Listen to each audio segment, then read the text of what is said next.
Okay, everybody. That's the 6 o'clock news. So, Flying Eagle, I got another copyright again.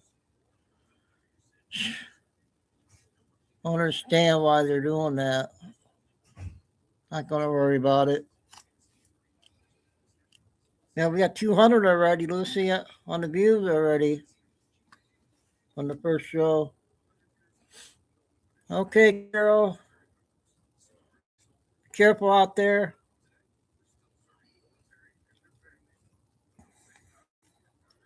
We got two of the lady better ones tonight, too, Lucy.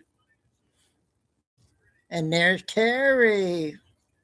Hope you had a good Mother's Day, Terry. Hope you got to watch the first show. We had Nell for an hour, we had Billy for a half hour, and a few other ones.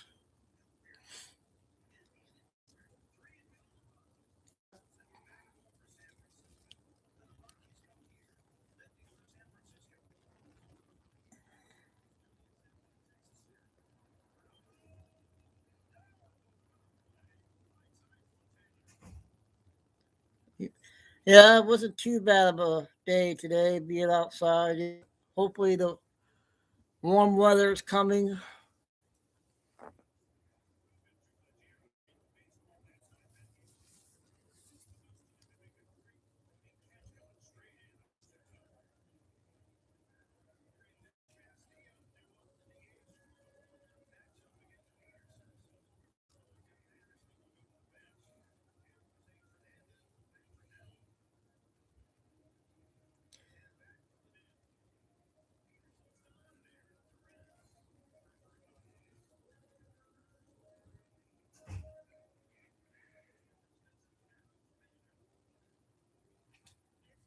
Oh, we had also Patriot Princess was about 18 minutes on hers today. It was a long one.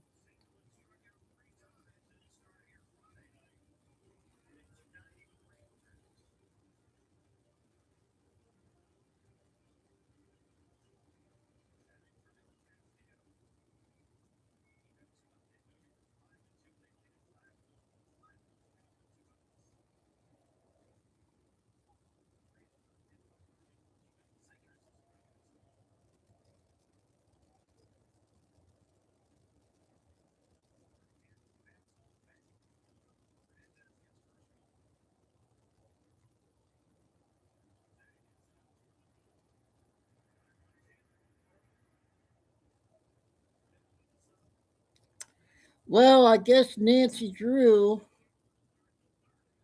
has a video that everybody's been looking at. Oh, wait, that's an old one. Yeah, that's an old one.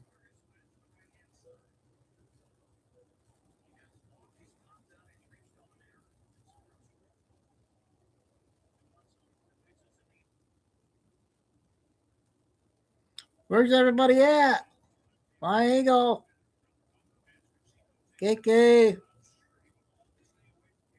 Tim. Look, all three are.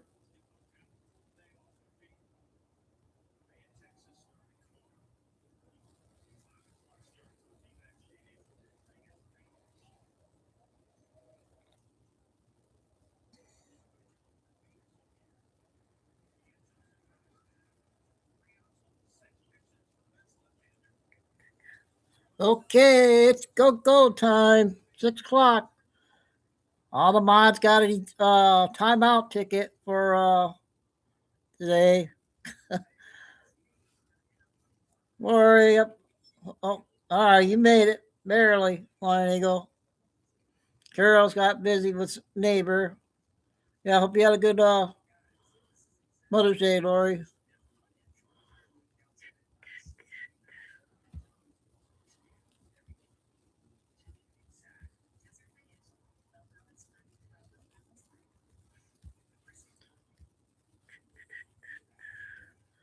So I got this off of that Susan lady on Telegram.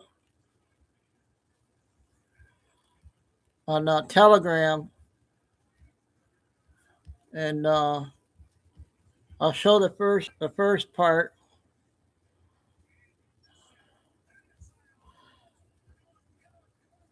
I'll see if I can bring it up more. Ascension Day 2026 is on Thursday, May 14th, 2026. The Christian holiday, also known as the feasts. Can't pronounce. You guys can see all that, can't you? And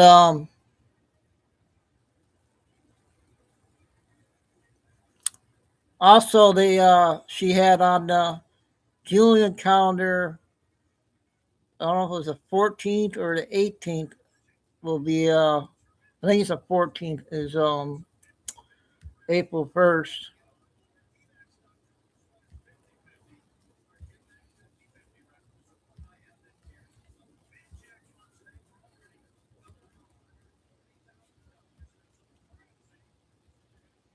Oh man, I can't bring it up. Yeah. May 14th, May 1st on the Julian calendar. May 14th. This is a Christian holiday. Yeah, I can't get the rest of the stuff up.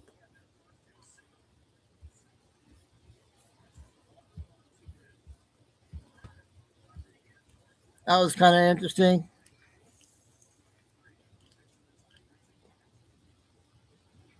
Yeah, finally go. I just can't believe I got another blockage on a video again.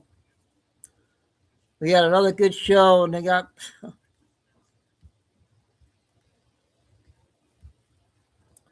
Oh, forgot. Hi, Lucy, and hi, Mom.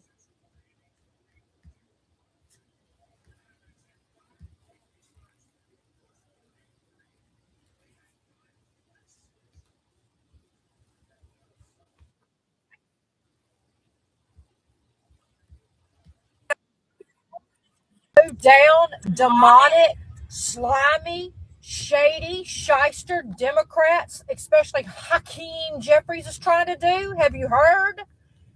Oh my God. So they are so pissed off about what happened in Virginia that they are now going to try to pass legislative law or legislative, I can't pronounce it. Anyway, they're going to try to do something to immediately lower the age of the Supreme Court justices to the age of 54, which would basically get rid of everybody out of the Supreme Court.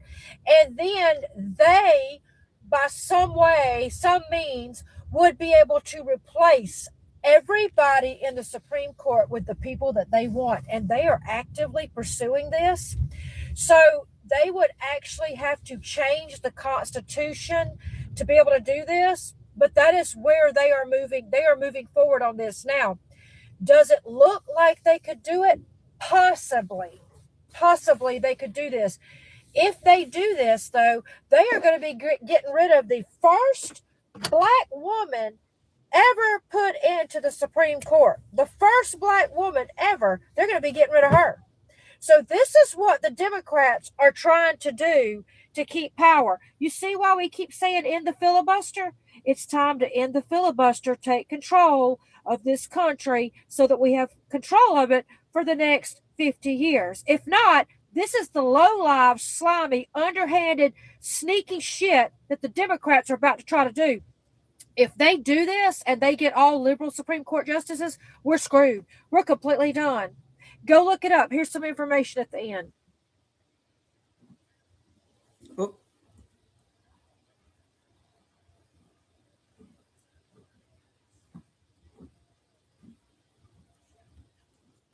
Hey guys, have you heard what the low? So that was a little better one tonight.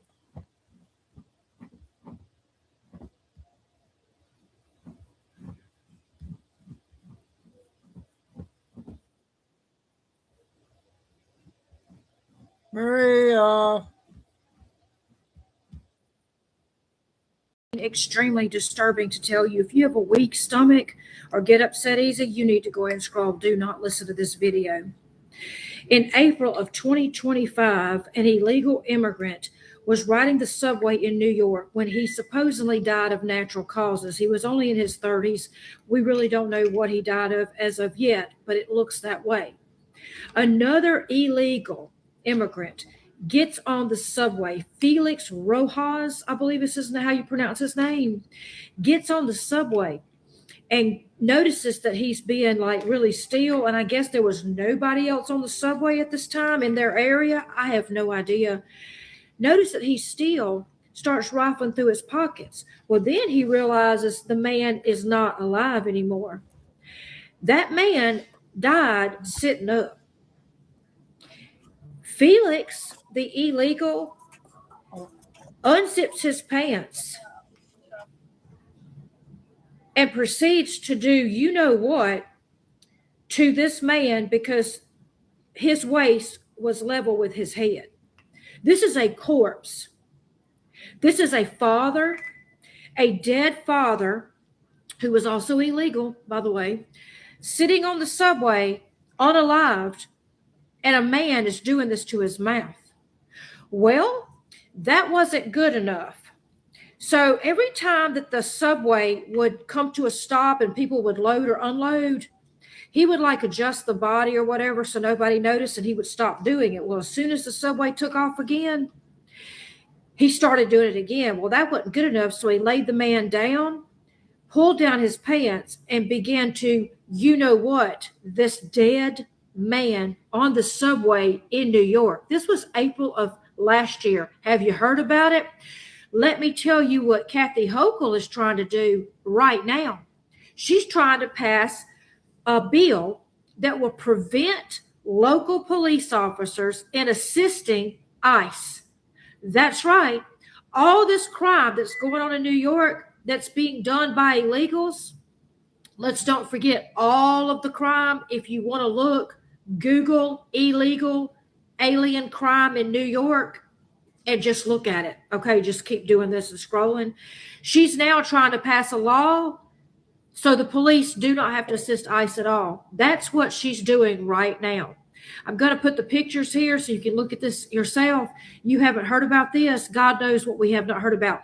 But hey, all you leftists, let's keep stopping ICE from doing their job because we want more dead people mouth raped by illegals that you are protecting. That's what we want. That's what we want those family members to know about their loved one. And he was illegal too, but nobody said a word about this, did they?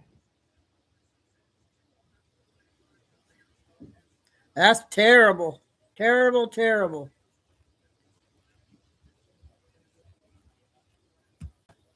So that was Chico with her today.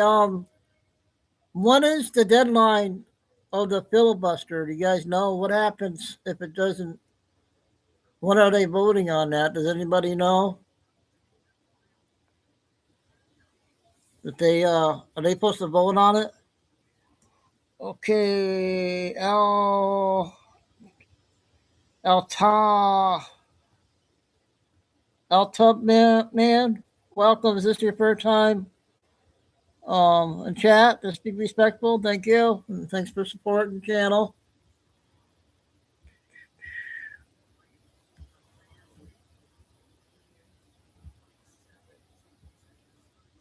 Here we got another Q video.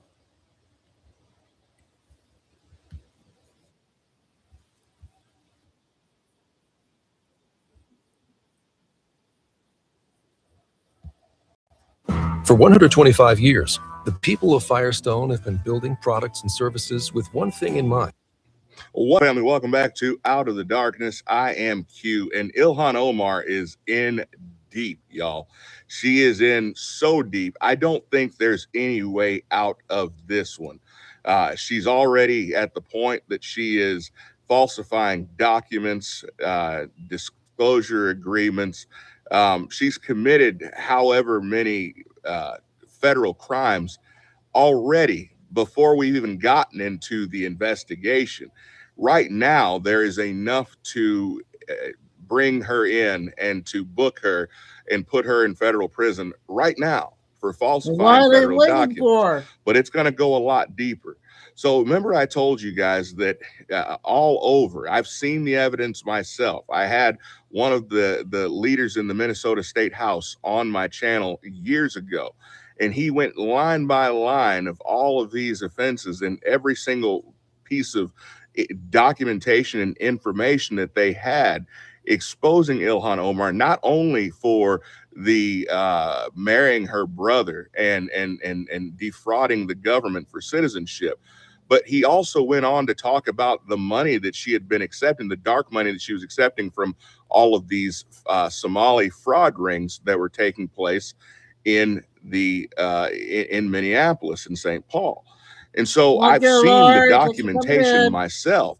The deal is they never thought that it was going to ever come to bite them, because they never thought that anyone would ever shine the light on Minneapolis. But then the Democrats, thinking that they were so incredibly slick, stupidly put this Tim Walz right in the thick of it, made him a public figure. Once upon a time, no one even gave Tim Walz a second thought. They just figured he was some creepy old guy in Minnesota. Nothing really special about him. No reason to ever give any real attention to. But then you get the entire entire country looking at one person in one state, and of course things are going to happen.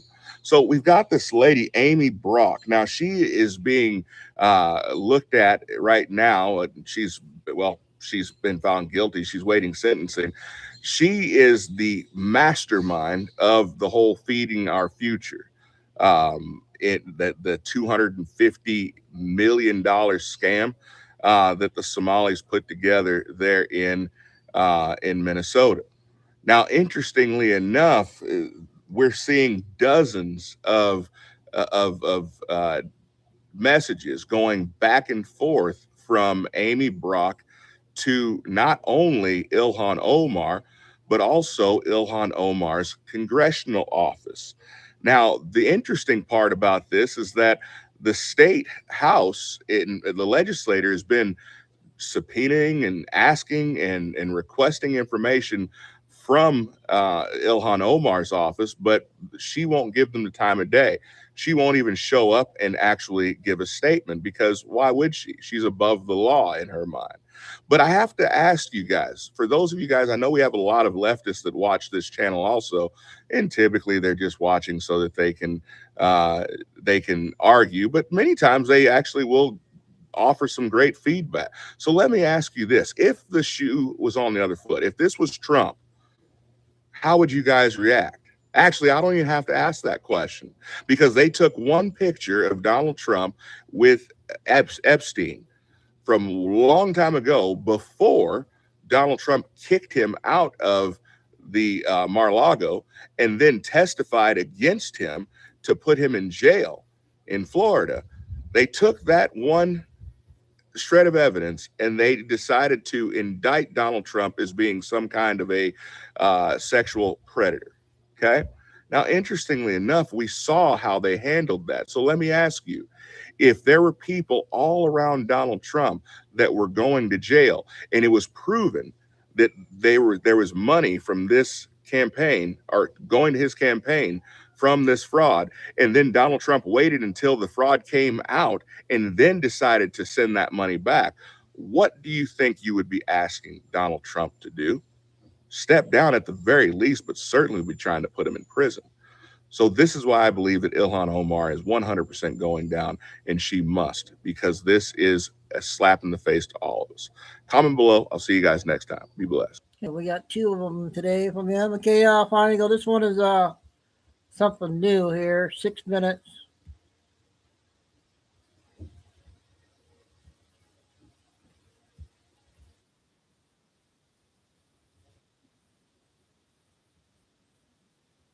Cities and Trump, and Greenland, who the original idea came from, though, was Ron Lauder. The original idea for Trump to go into Greenland was from this guy named Ron Lauder. Ron Lauder is the World Jewish Congress president. Peter Thiel, Elon Musk, David Sachs, Ken Howery, all members of the PayPal Mafia, and Ken Howery if you don't know his name, was recently confirmed for his position as the ambassador for America to Denmark. And Denmark owns Greenland. Back to Ron Lauder. We figured out something about this guy we didn't know prior. See, we understand that Pronomos Capital is funding Prospera over in Honduras, a ZEED, where people can go and have 1% business tax, no FDA compliance. What do you And they're think? trying to do this thing Okay? called make death optional, whatever the heck that means. So this connects all the way back to Coinbase Ventures, BlackRock, but there was one person in this that we left out, and that's the Mega Group. The Mega Group was formed by a guy named Les Wexner. Les Wexner had a group of about 30 to 40 prominent Jewish billionaires to include Ron Lauder in it.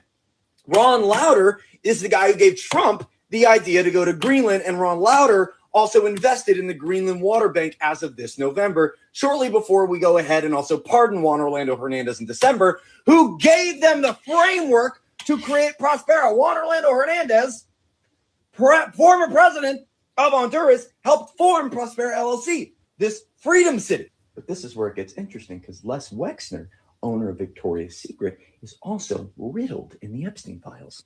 Specifically, Epstein ran Wexner's finances, and Wexner gifted Epstein his New York home for $1.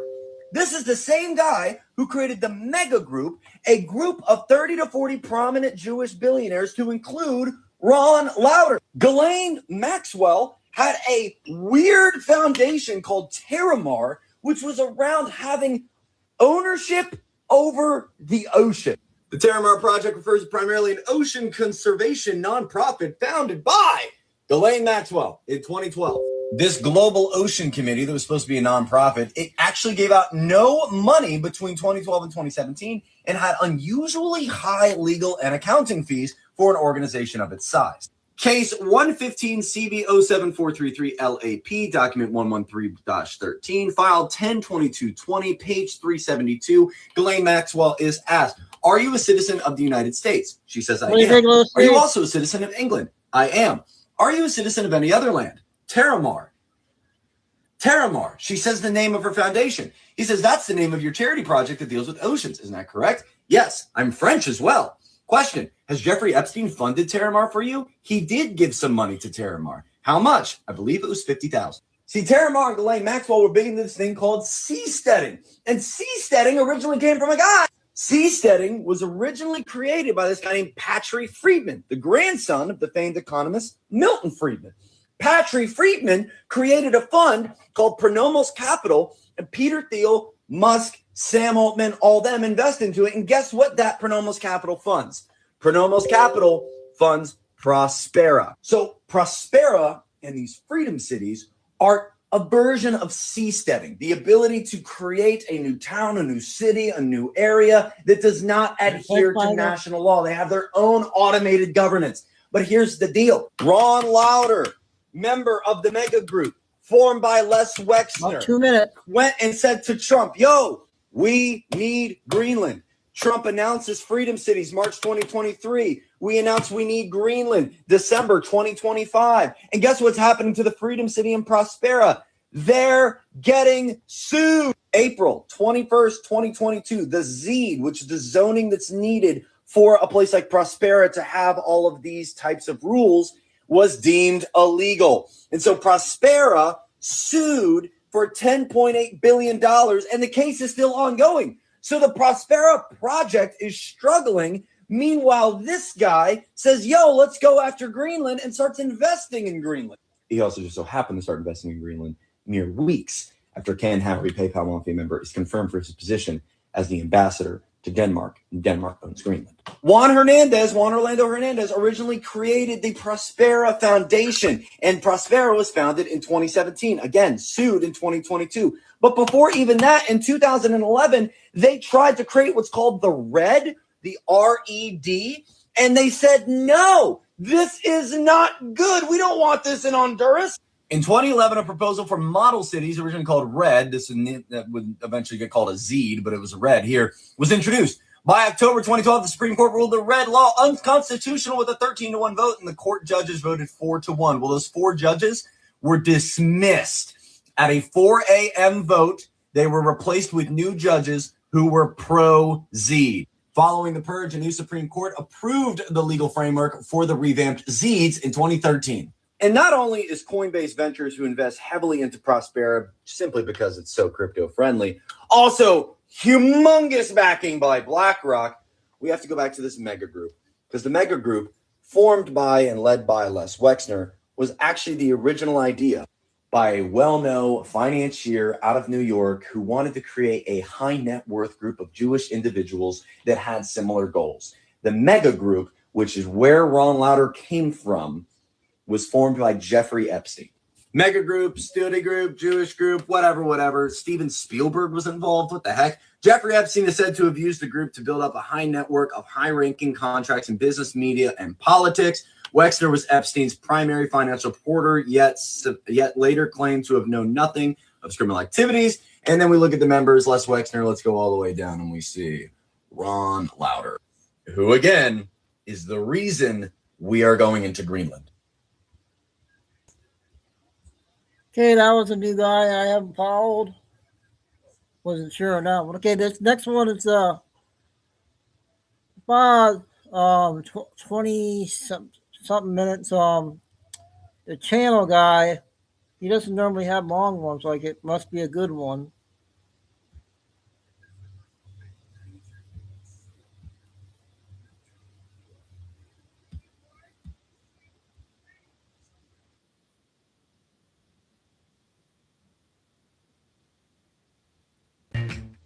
I just need to make my video, ask who has the collection. What about Subway meets Forest?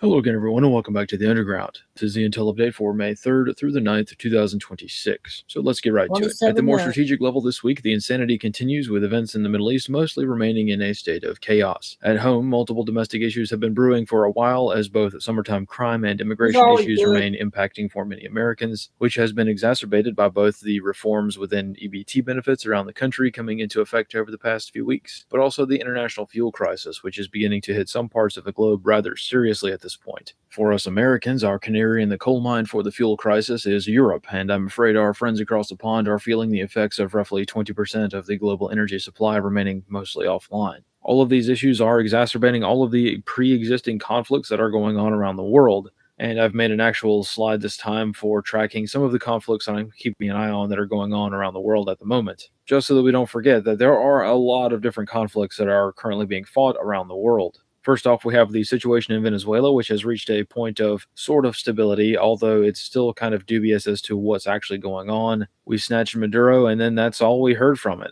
There really hasn't been any update on the status of the governance of Venezuela. There have been a few people step up to kind of take control, but this has really become more of a vassal state situation for the United States to export Venezuelan oil. This is what the United States has openly stated, so I don't know how this is working out domestically within Venezuela, but I guess we'll have to see how it works out. I just wanted to remind everyone that Venezuela still is a thing. They still exist, they're still around, and that's still a planning factor for things moving forward, especially with the chaos in the oil markets. Similarly, in the same area, but kind of a different conflict, are the narco strikes, which continue to take place in the Eastern Pacific Ocean. I suspect, again, I don't know, but I suspect off the coast of Ecuador or Colombia. Once again, the U.S. Southcom continues to post videos every day of themselves hitting narco boats and fast boats, trafficking drugs, and there's really not been a whole lot of explanation as to what's going on here because, again, a lot of the justification for the targeting for narcotics vessels in the Caribbean Sea is that Maduro was the technical leader of the Cartel of the Sun, and because of that, these are combatants now. That was kind of a loose justification at the time, but most people are not going to lose any sleep over drug dealer boats getting, hit with Hellfire missiles. So it just kind of went from there. But now that Maduro is gone, the strikes continue, right? So they're not striking things in the Caribbean Sea. They're striking things in the Eastern Pacific. This is kind of an interesting campaign. It's a long-term bombing campaign that is going on that not a lot of people know about. So that's worthy of consideration. Same thing in Somalia. We are indeed conducting airstrikes in Somalia on a fairly regular basis and have been doing so for many years now. So just want to remind everybody, yeah, that's going on. We're bombing Somalia. It's not very much, but it's still going on. So you have to kind of account for it. As to why we're doing this, I don't really know. The AFRICOM PR pages have mostly just said this is due to, trying to crack down on insurgents who may be eventually potentially supporting the Houthis at some point. I don't know. It's kind of a loose explanation. We may just be bombing stuff just to bomb stuff, which doesn't make a whole lot of sense considering that there's an active shooting war going on in Mali right now with a civil war underway there. So that's something to keep an eye on. Africa is definitely pretty hot these days. It's probably not going to matter too much for the United States, like I mentioned before, but American tax dollars are going to be funding something one way or the other. So something to be aware of. Similarly, in the Middle East, we, of course, have the war in Iran, which we'll, of course, talk about in great depth. But we also have a war in Lebanon. A lot of people have forgotten about the war in Lebanon is continuing to go on. The ceasefire there in Lebanon kind of just went away. I don't know if it ever really went into effect, but the Israelis are continuing to push into Lebanon to secure their buffer zone, or maybe it's more accurately described as living space. I don't know. But that war is continuing on for sure. There was a strike the other day in Beirut. The large-scale bombing of Beirut has largely ceased or largely kind of tamped down a little bit, but they are conducting precision strikes in Beirut, allegedly precision strikes, right? That's definitely going on. And also, of course, we have the war in Ukraine. So we still have a land war in Europe going on. It has reached a point of stability, I think. It's hard to say with these sorts of things. The war in Ukraine tends to change its nature once a year or so, or once every 6 months, depending on how the war has gone so far. And right now, there's currently a ceasefire going on for the Victory in Europe Day, VE Day. Russia and Ukraine have called a bit of a truce for a couple of days here to just celebrate that holiday, and then they're going to get back to it. But hopefully, we'll get close to a peace deal. Again, there has been quite a bit of talk with regards to securing a peace deal over the years. We've gotten really close to seeing the end of this war a few times, right before veering away. So that can always happen. It's not over until the fat lady sings, and the war in Ukraine is certainly not over just yet. Similarly, in Iran, the war in the Persian Gulf, the Gulf War, whatever you want to call it, is still going on and has mostly transitioned into what I think should probably be called the Hormuz crisis, because that's basically where a lot of this hostility is remaining for now. The larger war, the bombing campaign within Iran, has largely come to a point of pause due to this ceasefire. However, things in the Strait of Hormuz, the only thing that really matters in this entire conflict at this point, are still very much at a point of contention. So that's kind of going on. And then also in Southeast Asia, I briefly wanted to mention the Burmese Civil War is still going on. It's been going on for many, many years. Been a lot of interesting combat data coming out of that for those of you who like to study the way of modern war. The Burmese Civil War, or the Myanmar conflict, or Myanmar crisis, however you want to phrase it, that is a factor as well, because Southeast Asia is looking at a large-scale famine situation because of the Hormuz crisis. So fertilizer can't make it out of the Middle East to Southeast Asia for the rice planting seasons, and that's a bit of a problem. And there's already a hot shooting war in Burma, which the United States, by the way, is supporting. Like, we are supporting the rebels in Myanmar. Publicly, we're not supporting them with military aid, but we are providing them with non-military aid and materiel and stuff like that. So again, something the United States is involved in. It's probably not that big of a deal outside the area, and it's not something that's going to spill into a wider region. I mean, it's Southeast Asia, so it always could, but it's probably not likely. What's more likely is that this is going to be a complicating factor as food shortages and food insecurity becomes a thing over the next couple of years, due to the planting seasons being thrown off due to the Hormuz crisis. So again, everything is a domino. Things are coming into fruition that we probably did not expect, or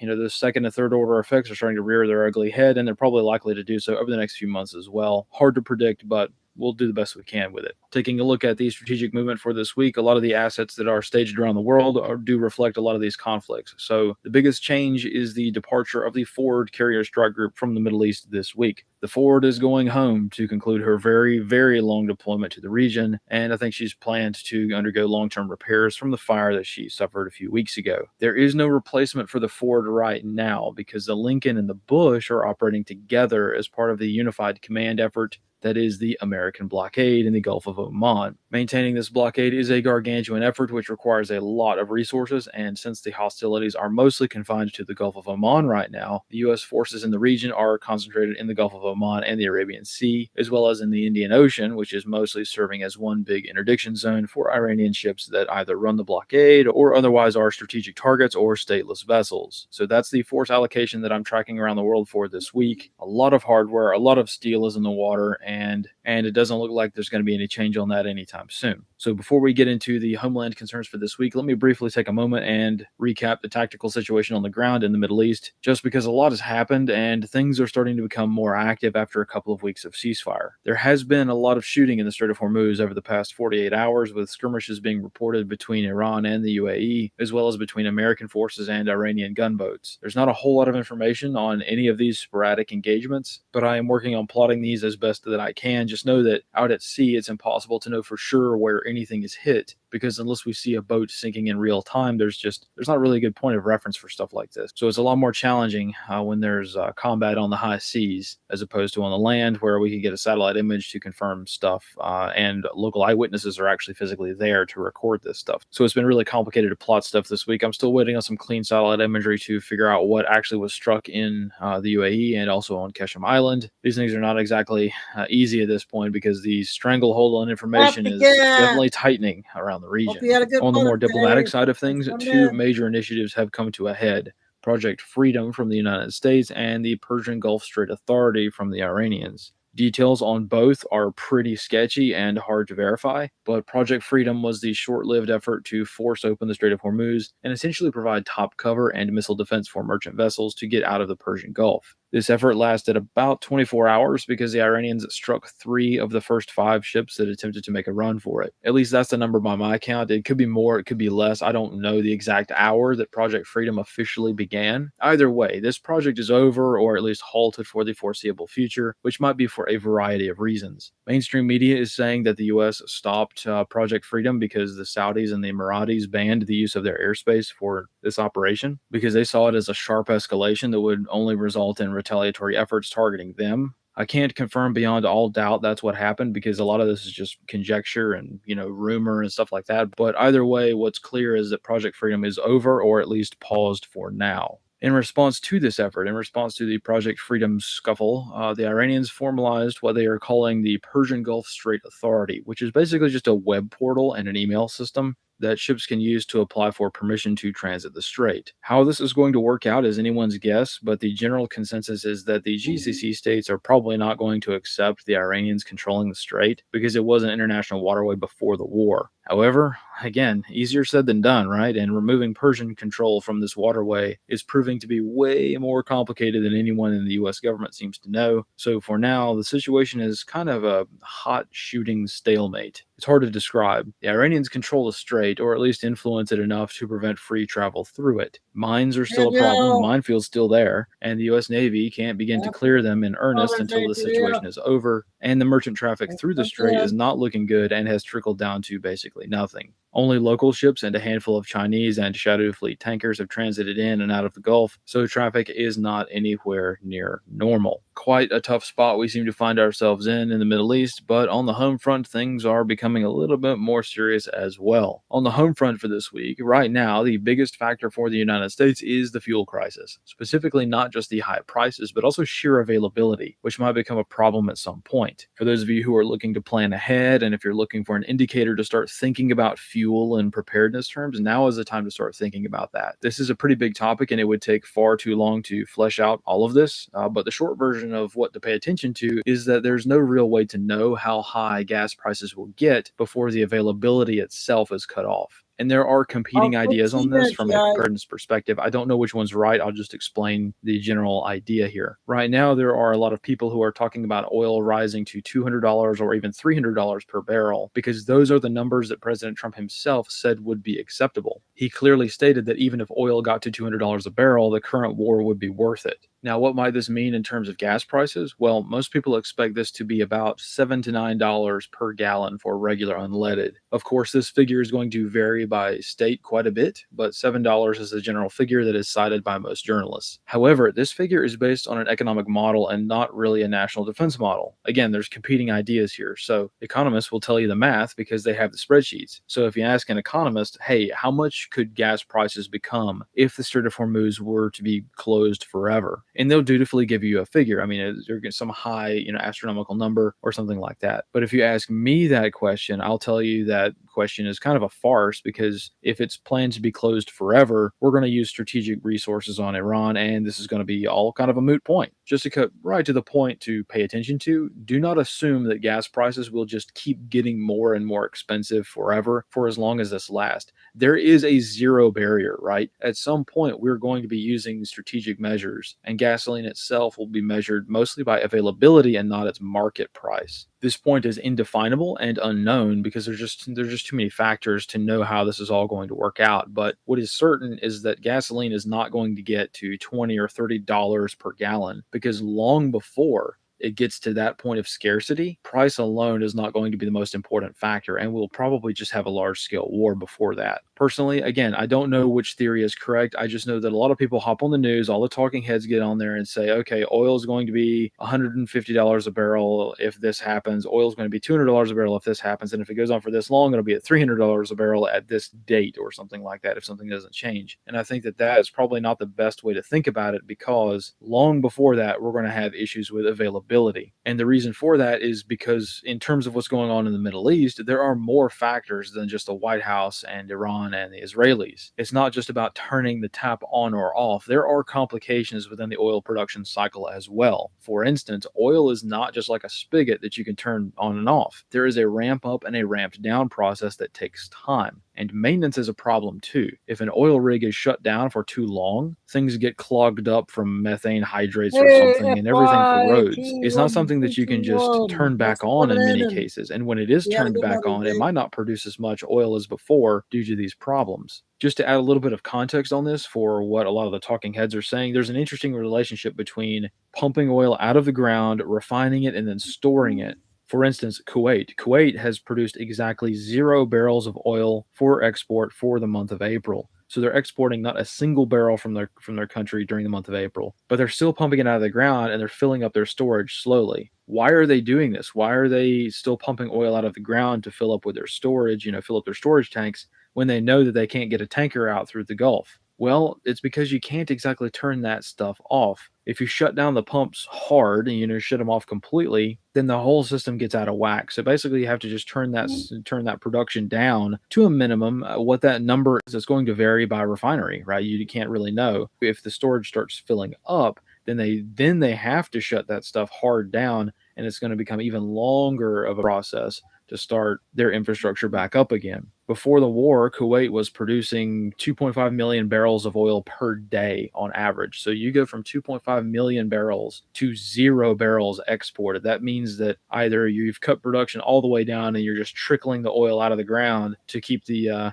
pipes warm, so to speak. But it's got to go somewhere. It's got to go into the storage. Otherwise, very bad things happen with regards to the machinery and maintenance and stuff like that. So getting back to that 2.5 million barrel per day production level might take a lot longer than we might think, especially if production has been halted or reduced sharply for such a long period of time. OPEC in general, the GCC states, are well known for ramping up and ramping down production for both economic and political purposes. So there is a little bit of elasticity there, or a lot of elasticity there, in terms of how much they produce versus how much they export. So there's a lot of flexibility in the system. So this effect may be negligible. I don't know. But if we just take the UAE into account, another factor which must be considered is the straight up destruction of refineries. I've said this many times before, so I'm not going to beat a dead horse here, but several Arab nations have stated that many of their facilities have been damaged to the tune of billions of dollars. And what's more, a lot of these facilities will take years to repair enough to get back to full capacity. So once again, it's not just an issue of the strait itself being closed and exporting being a problem. It's also on the production side of the house. There are production problems as well. It's going to take many, many, many years to get back to the level, if we are ever to get back to the level of oil production that existed on February 27th of this year. In one day, it all came crashing down, and I don't know how this is going to work out in the future. And as luck would have it, the destruction or damage of facilities in the Middle East is not the only factor to consider, because a lot of refineries have been destroyed or damaged around the world, either by industrial accidents or due to armed conflict. Like I mentioned last week, the war in Ukraine, starting to involve the targeting of Russian oil refineries, is something that is easily forgotten because it's a different war, and targeting Russian oil probably won't affect Europe as much because years of sanctions have largely stifled the market for Russian oil in the Western world. But Russia sells a lot of oil to China, and China also gets their oil from the Middle East. So China is going to be heavily affected if this continues on because they're getting the double whammy of Russian production being affected.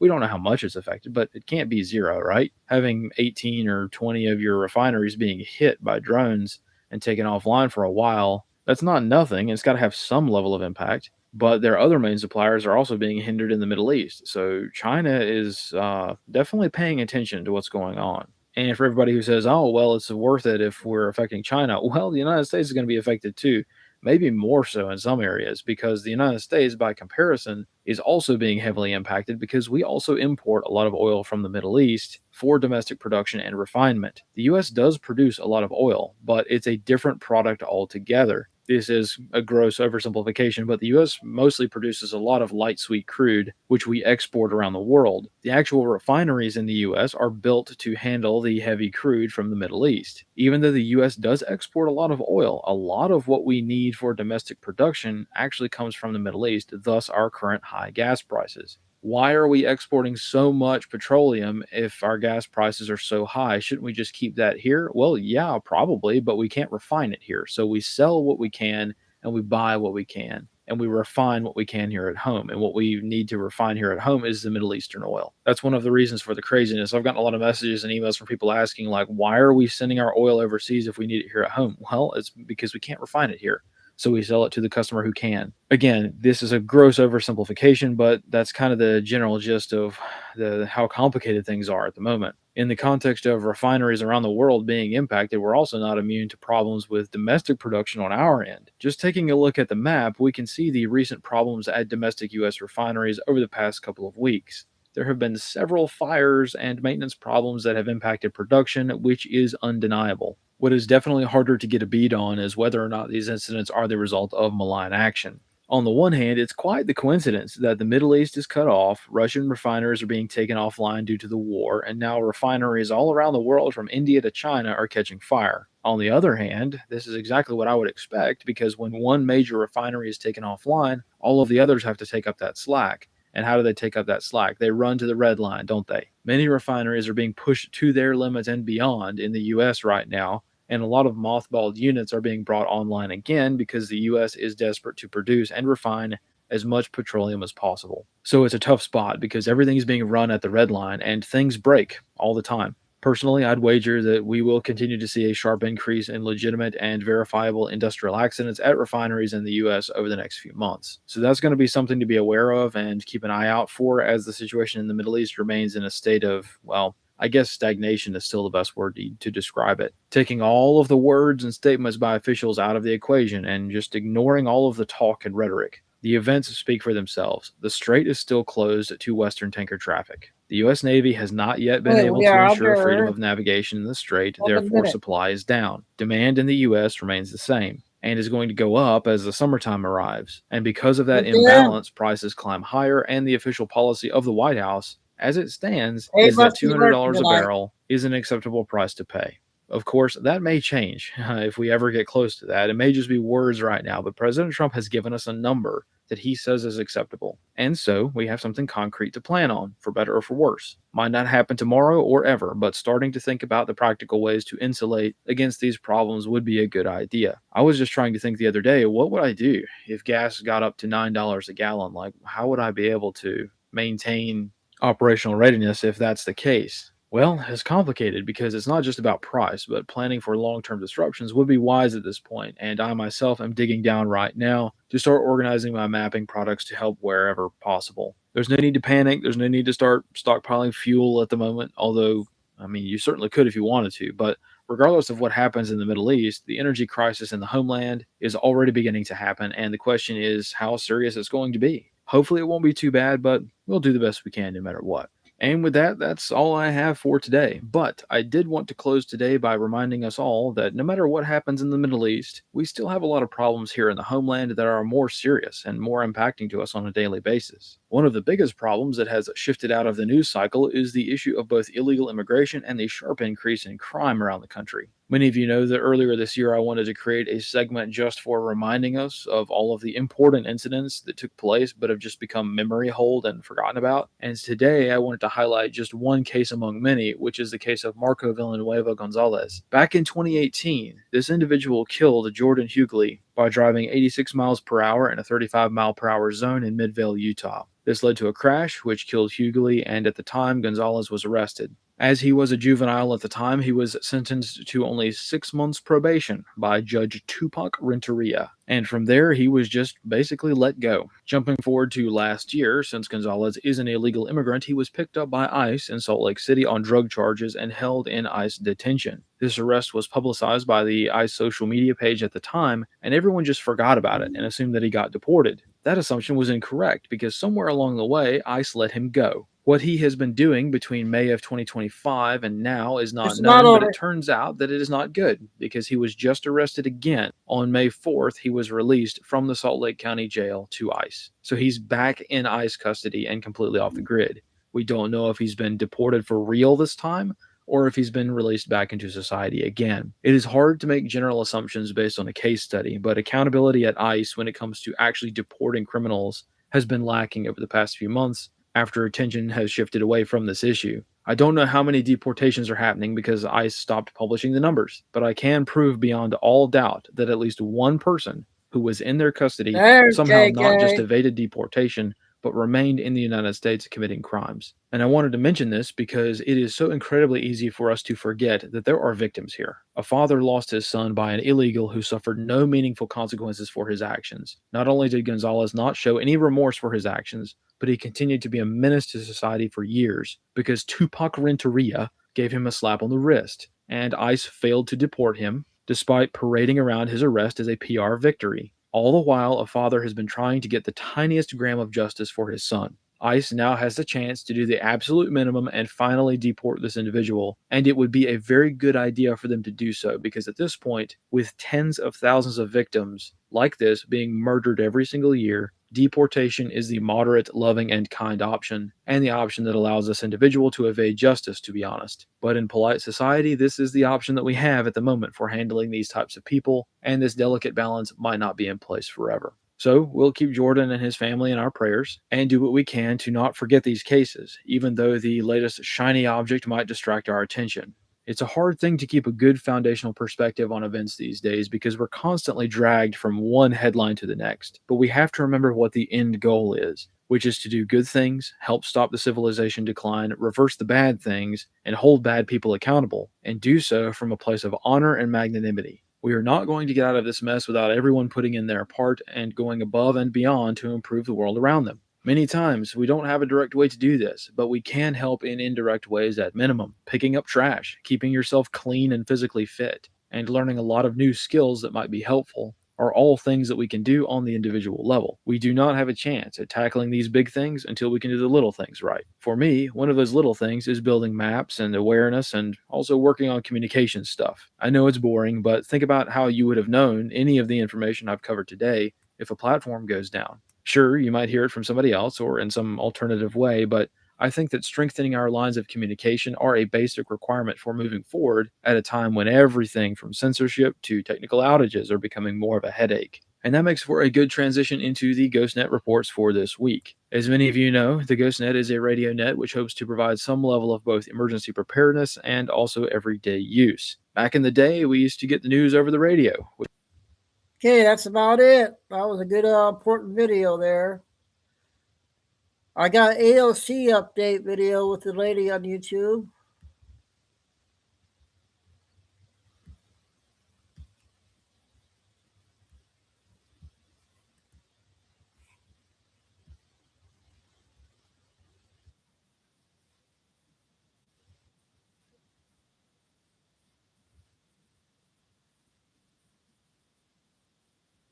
as to how they could have tens of millions of dollars this. in expenses for non-existent businesses. So in this video, I am going to teach Ilhan Omar how to create a simple profit and loss statement using the videos that I have made to expose Ilhan Omar. So you are about to find out how much money I have made or lost in YouTube, and you're also going to find out how much a Santa Rosa winery operating out of a Custom Crush or a consulting firm operating out of a WeWork place in DC has in expenses. Make sure you are subscribed. Ilhan Omar's current plan, instead of providing documentation or testifying, is to simply call the people investigating her racist. So nothing is even remotely close to the narrative that they have about Somalis, our origins on how we got here, or even our numbers, which is always fascinating to me.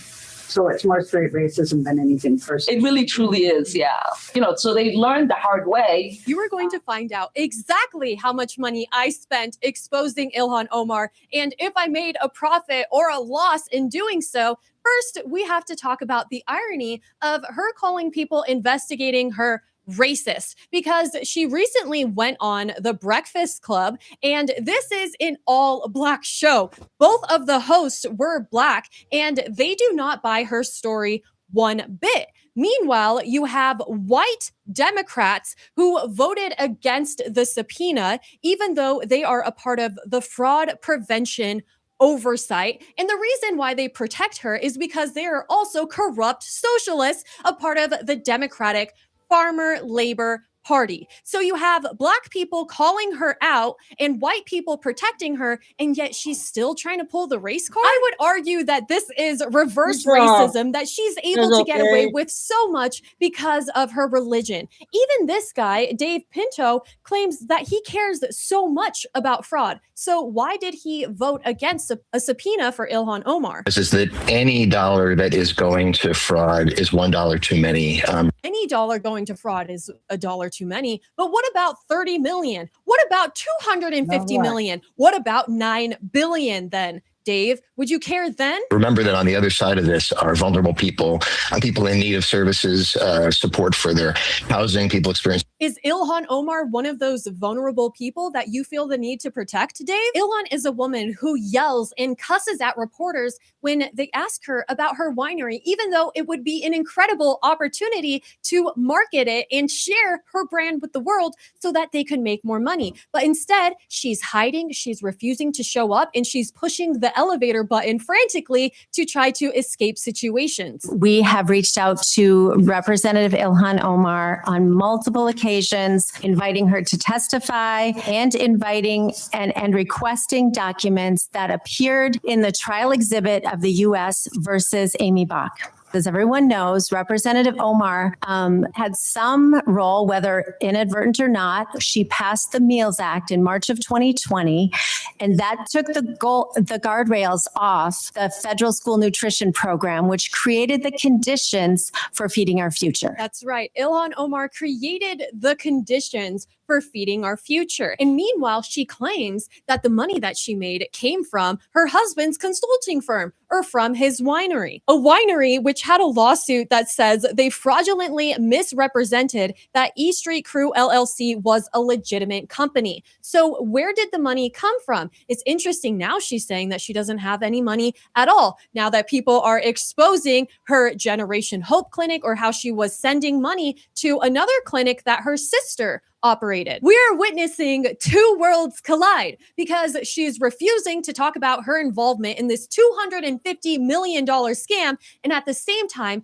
they are refusing to provide the documents for their multi-million-dollar businesses. How easy would it be nowadays where everything is electronic to provide communications and documents relating to these two businesses, to show the filings and the communications, or to simply explain what business business they have in the UAE, Somalia, Kenya, and the travel taken to those places. And how can they subtract the travel to those places when they were $10,000 flights gifted to them by their so-called client that is currently hiding over $500 million from US lenders? It is about time for you to find out how much money I made on YouTube traveling to expose Ilhan Omar, trying to run a real business, do real marketing. Meanwhile, this woman appears and seems to be making millions of dollars off of American taxpayers, but then she says that she doesn't owe us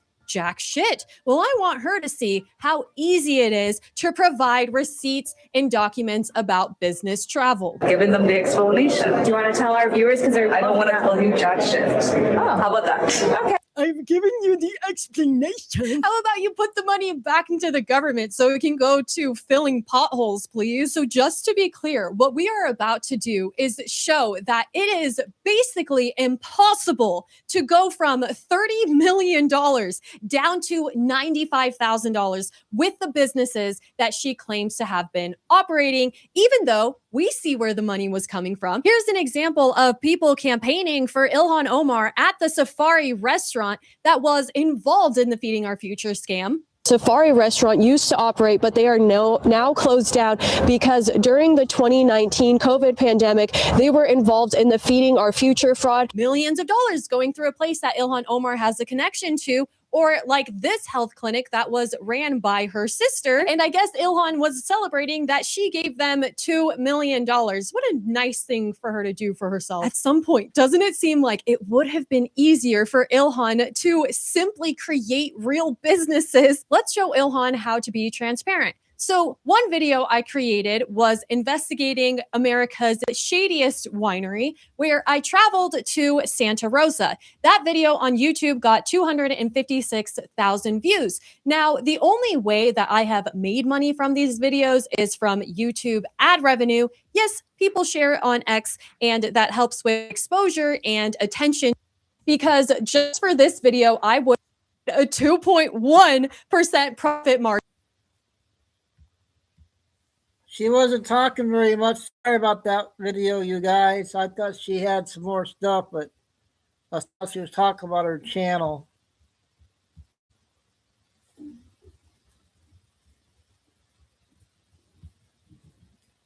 So let's get a couple Benny videos in.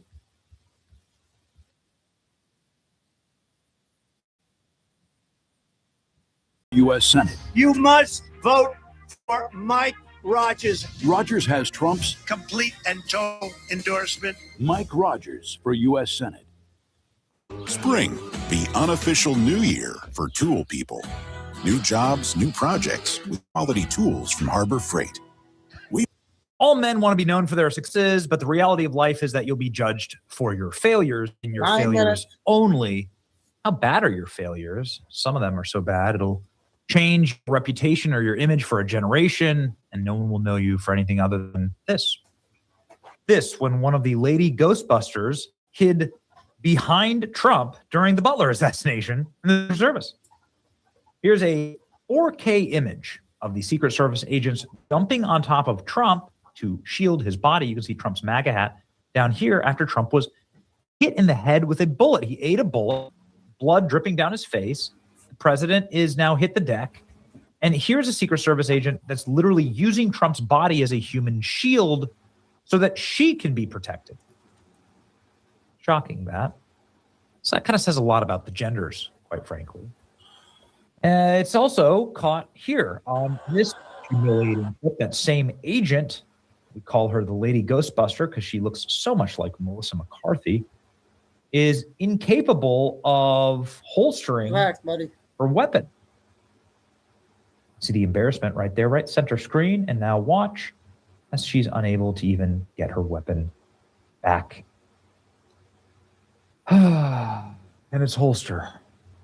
And this is what they call the most exclusive service, protection service on earth. This is what they say, at least. But of course, DEI destroys all. And the Secret Service will not recover from this failure. or for many other corresponding failures for quite a while. Why we've been arguing or had on guests that argue that you need to do a complete hot wash of the whole Secret Service and you need to fix, well, this. I mean, what are you doing here? If you're not actually protecting your protectees, what's happening? What are you doing here?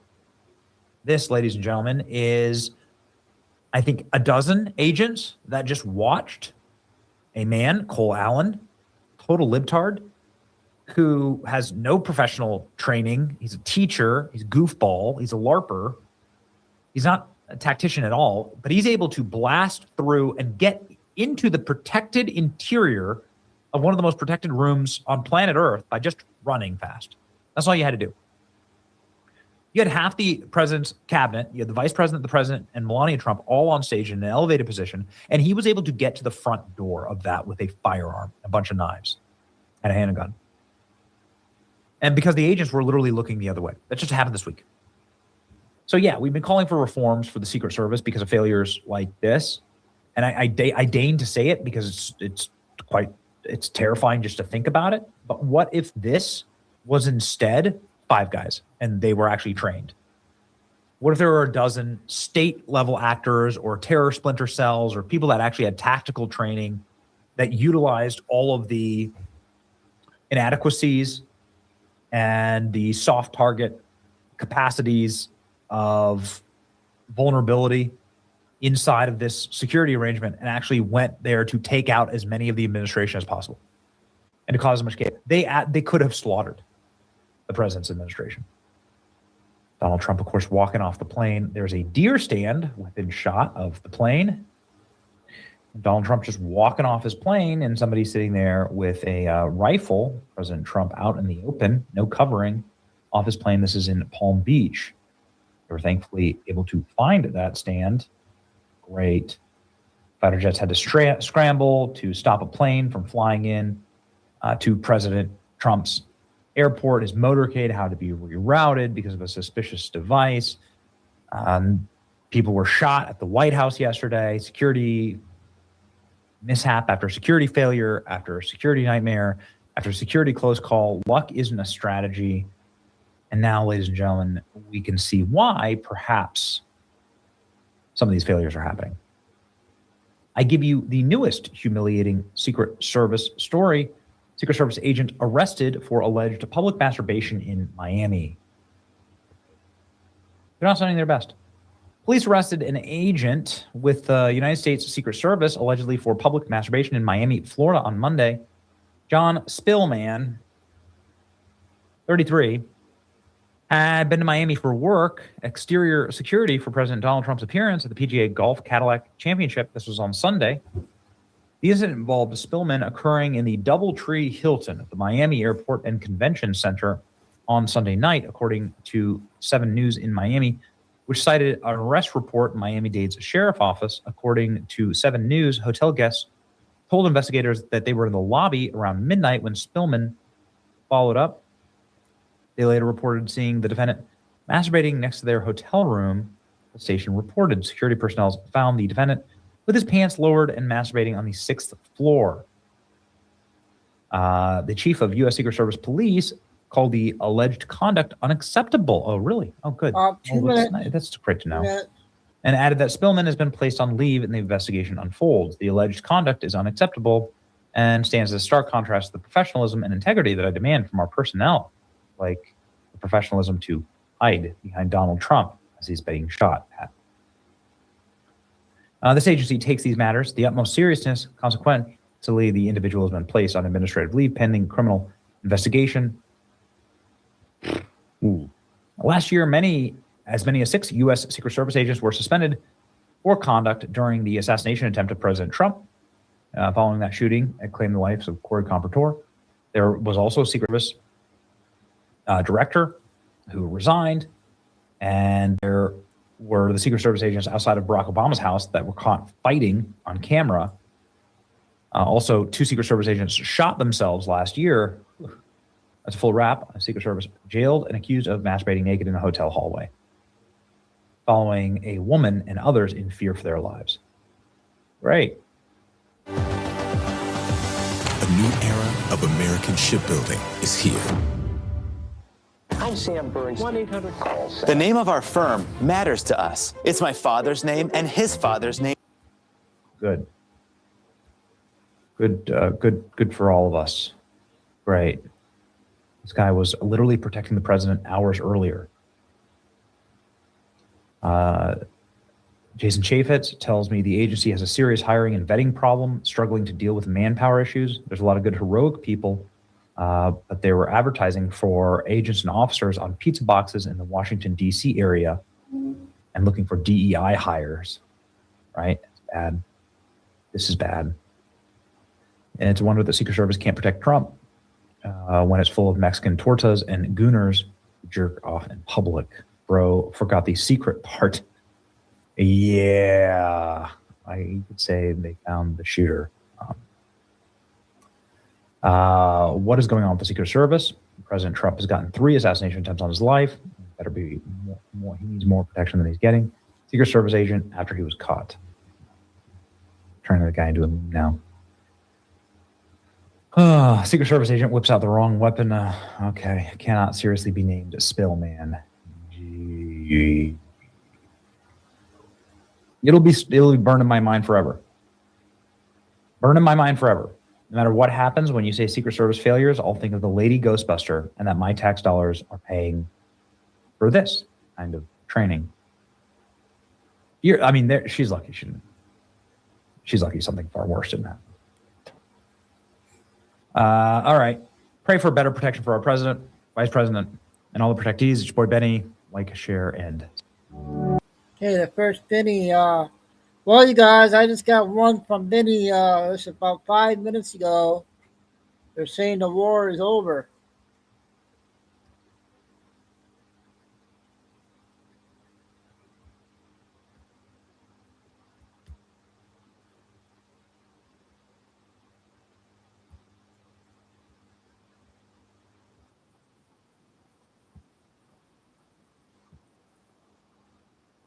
Дело идет к завершению, но все-таки это серьезный. I mean, you certainly know that this is Vladimir Putin, and you certainly know that what he's saying there is the most consequential statements that a Russian leader has said in 3 decades as it pertains to Russian, American, and Western relations, right? Well, you would be right, actually. I don't speak Russian. I have no idea. But the translators tell me that this is a incredibly positive sign, and it's positive because Donald Trump is a realist, and he has approached this relationship with Russia out of pragmatism and understanding that he can get what he wants if he plays his cards right, and that would be, of course, peace. We don't want to fund an infinity war with Ukraine. We don't want to fund an infinity war with Iran. We don't want to fund an infinity war Gaza or wherever. It's dumb. There's no appetite for it in America. And so let's wrap these things up. That's obviously been the take of this channel, and it's the take that anybody should want, especially if you want to win. If you want to win, the number one thing that can bog down an administration is foreign adventurism. It's never been popular in America, ever. World War II wasn't popular in America. No wars, no foreign wars have ever been popular for any administration. FDR and his administration were going to lose, by the way. FDR died, actually, before he was going to lose the election. That was going to happen. President Trump on Zelensky, he's going to have to get on the ball and start accepting things. When you're losing, they've lost a lot of territory. You're just going to keep losing. It's accepting things. You know, when you're losing, because you're losing. Do you think Ukraine has lost this war? Well, they've lost territory long before I got here. They lost a whole strip of seafront, big seafront. I mean, you look at the maps. I've been here for 10 months, but you go back 10 months and take a look. They lost that whole strip. It's now a bigger strip. It's a wider strip, but they lost a lot of land, and it's very good land, too, that they lost. Join Planet Fitness for $1 down, $15 a month, and get free massage amenities all month long. Deal ends May 15th.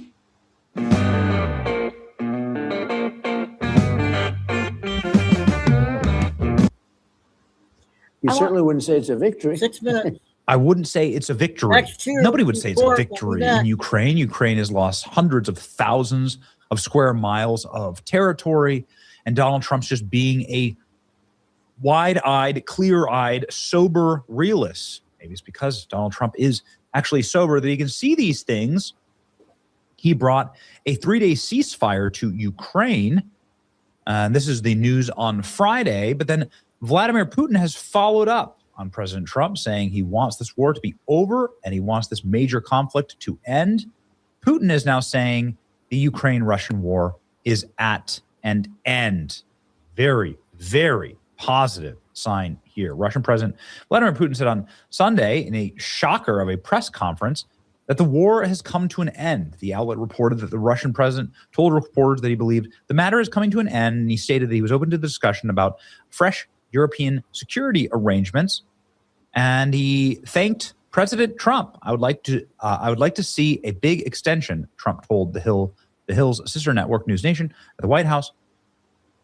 Putin thanked President Trump effectively for negotiating between the sides. Trump announced earlier on Friday, Moscow and Kyiv had a ceasefire. It's very positive. They're not going to be killing people. It's been very, very good. Since the beginning of the second term, Trump met with Putin and Zelensky. Putin suggests the war is coming to an end hours after a dismal Victory Day parade. Okay. Putin, I think the conflict is heading towards a conclusion. I think the matter is moving forward to a completion. Серьезная вещь, которая продолжается до сих пор. Я думаю, что дело идет к завершению, но все-таки это серьезная вещь. Nice. Okay. I'm sure you got all of that. I did. I think it's heading toward a conclusion. Trump has said he's moving towards peace now in our time. And the special military operation is coming to an end. Putin went on to say that the conflict is coming to an end, and he thanked President Trump for effectively calming down both sides. Coming to an end, Russia controls roughly 20% of Ukraine, but has failed to make key advances in more than 4 years of the full-scale war. So Russia went and got their piece. I mean, they took 20% of Ukraine.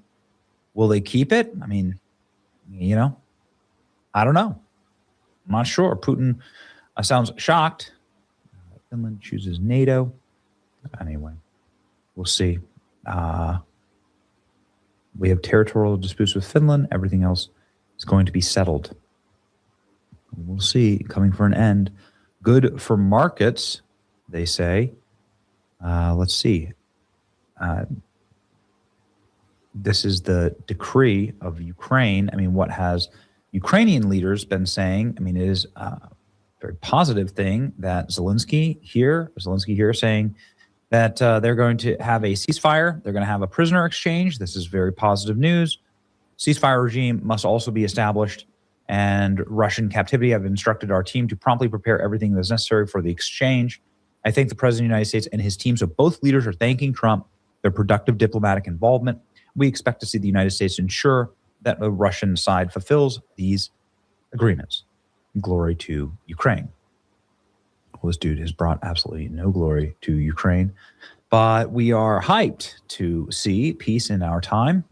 We want this conflict to end. We want all these conflicts to end. There are, Ukraine signs a peace deal with Russia before 2027. Looks like the chances of that are spiking right now and are at 34%. So that's something. I would love nothing more than to see President Trump with a agreement between these two men. It'd be amazing to see a literal peace summit at the White House or in Geneva or wherever the hell they went, in the Arctic Circle, for all I care. In between the two men, Donald Trump has a great relationship between these two men. It's one of the strangest and most interesting reports out of the Iran war conflict is that President Trump has been on the phone with Vladimir Putin like practically the entire time. So here's breaking right now. President Trump saying that the Iran peace agreement is totally unacceptable. Thank you for your attention to this matter. I think that President Trump is using the Iran war as a way to end the Ukraine war. And this is just my major takeaway here, is that Donald Trump knows that Russia wants Iran as an ally, that there's this strange triangle between them and China. He's using this as a leverage point. Now there's two leverage points, Ukraine and Iran. Russia can act as a mediator, and they have been doing that with Iran. And you could facilitate the end of both wars flipping, and the end of both those wars are going to mean incredible things for Donald Trump, just as long as like the terms are acceptable.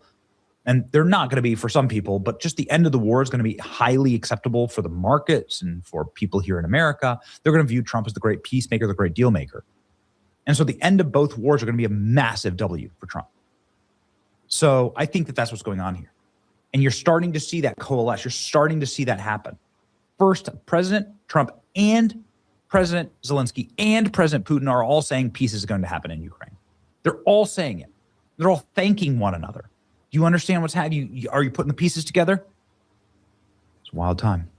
Very interesting time. Pray for peace. Blessed are the peacemakers. They'll be called the children of God. President Trump says he could go to heaven, maybe, if he ends the Ukraine and Russia war. So there it is. Good news on your Sunday. It's your boy Benny. See ya. It just came out too. Our XQ report I got on YouTube. So it's not on Rumble. It might be better.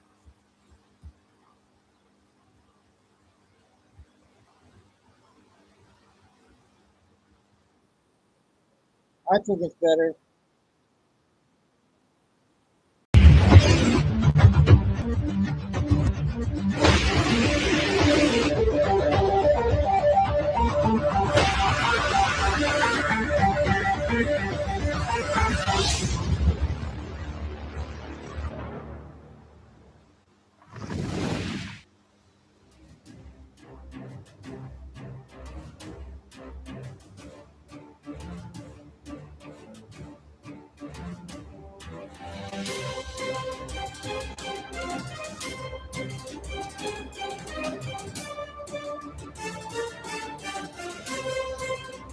Hi, and welcome. You're listening to the X22 Report. My name is Dave, and this episode 3901A, and today's date is May 10th, 2026, and the title of the episode is The World is Now Shifting from the Central Bank Agenda. Trump's economy is forming.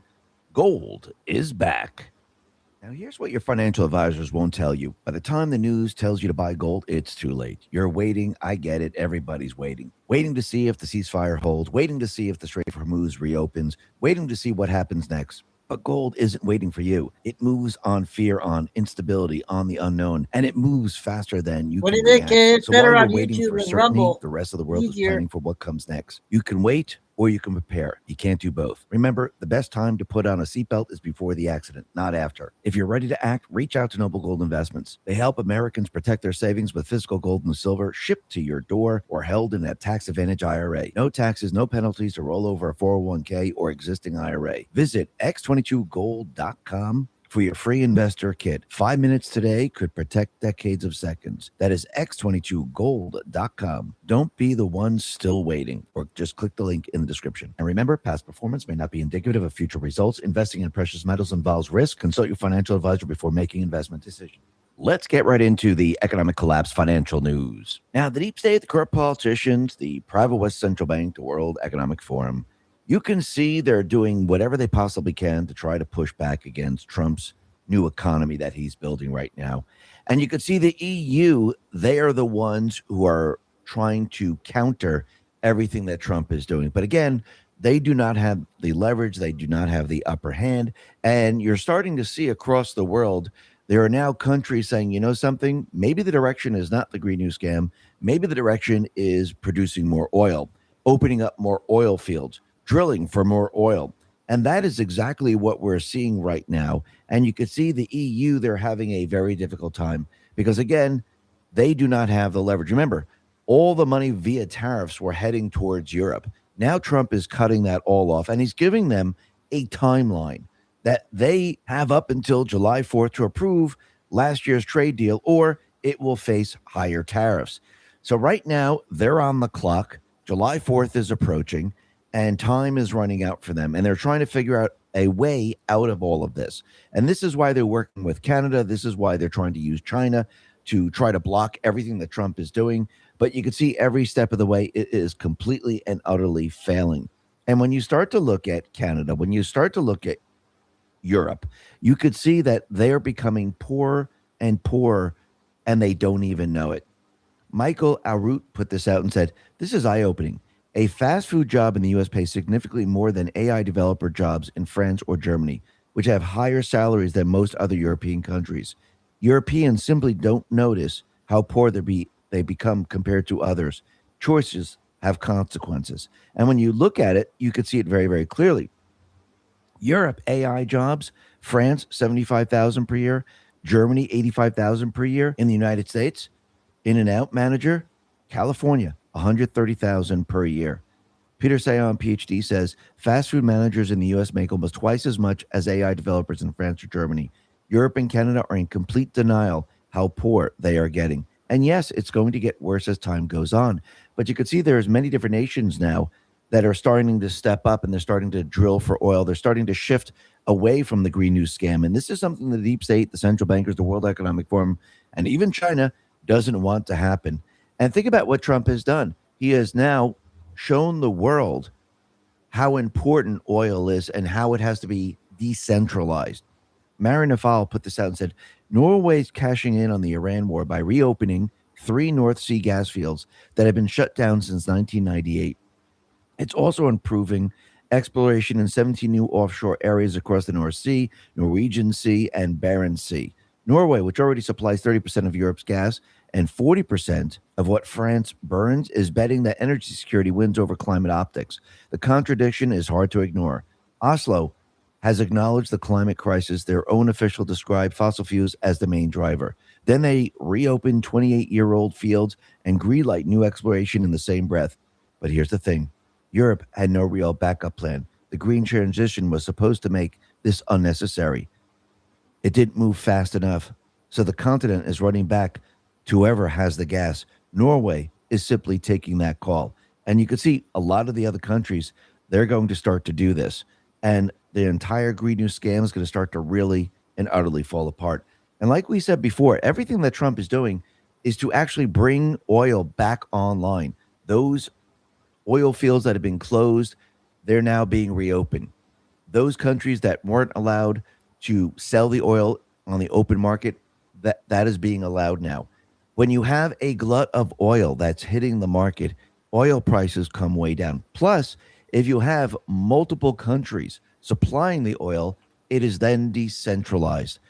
And you could see every step of the way, yes, we're going through a little bit of pain right now, but in the end, it's going to work out for the people. Think about it. We went through pain back in 1971 when we came off the gold standard, when we were shifting to the petrodollar system, and the Middle East was being set up as the centralized oil producer. We went through pain then, but that pain did not help the people.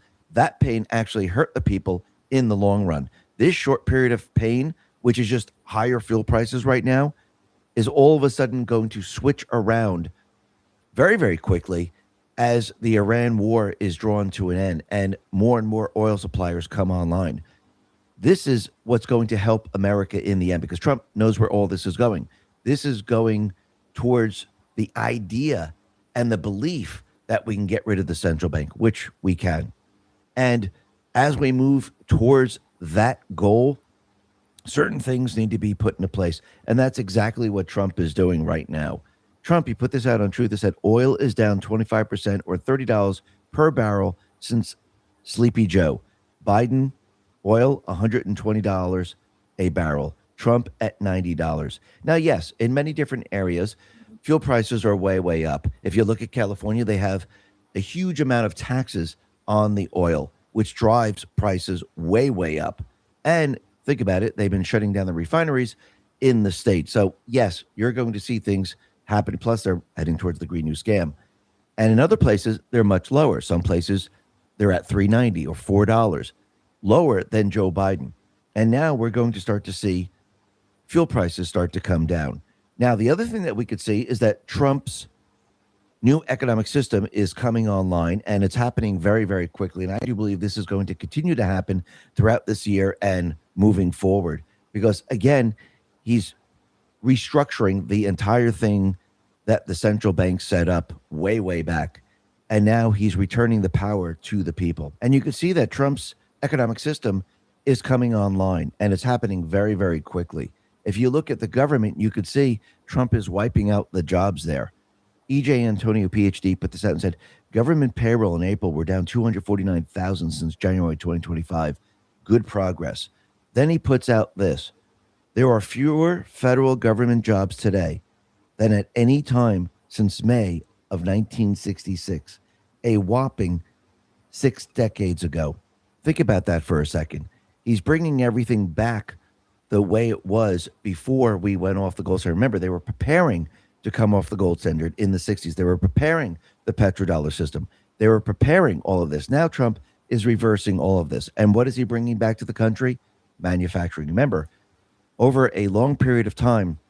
Now, here's what your financial advisors won't tell you. By the time the news tells you to buy gold, it's too late. You're waiting. I get it. Everybody's waiting. Waiting to see if the ceasefire holds, waiting to see if the Strait of Hormuz reopens, waiting to see what happens next. But gold isn't waiting for you. It moves on fear, on instability, on the unknown, and it moves faster than you can react. So while you're waiting for certainty, the rest of the world is planning for what comes next. You can wait or you can prepare. You can't do both. Remember, the best time to put on a seatbelt is before the accident, not after. If you're ready numbers, you could see they're starting to improve. And remember, we're going through a transition. It's not like you throw a switch and, hey, everyone's got a job. You got to build the manufacturing plants. You got to bring the jobs back here.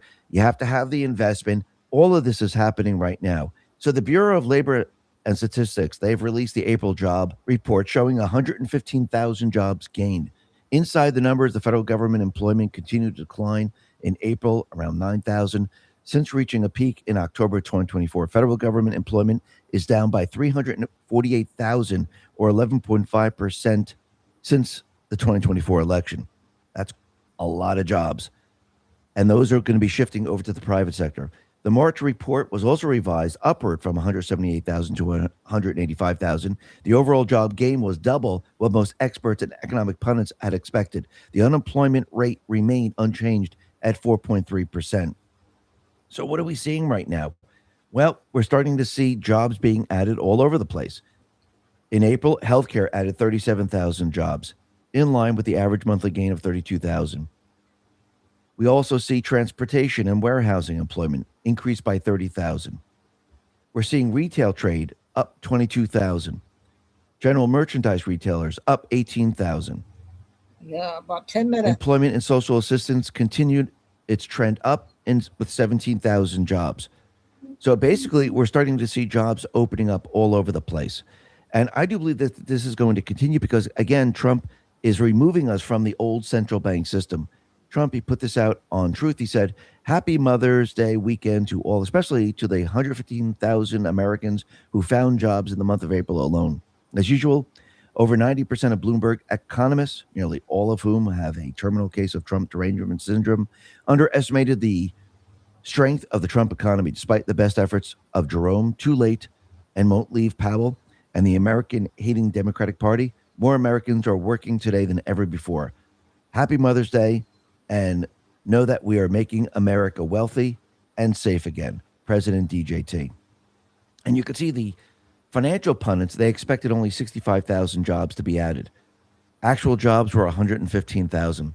And I think what's going to happen as time goes on, we're going to see that these financial pundits that are in line with the central bank system, that were taught by the central bank system, they're still under that umbrella. And as Trump breaks free of the central bank system, they're going to become very, very confused. The job numbers are going to look kind of wacky, and people aren't going to understand what's really going on here.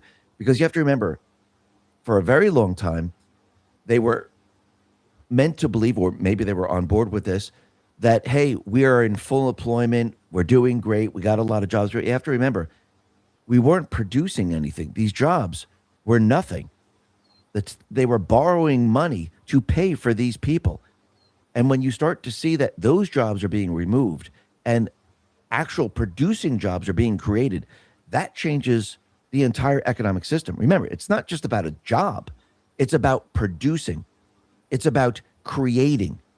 And that is very, very different than just having someone in government sitting behind a desk or working from home, producing and doing absolutely nothing, not giving anything back into the economy. Actually, they're taking from the economy.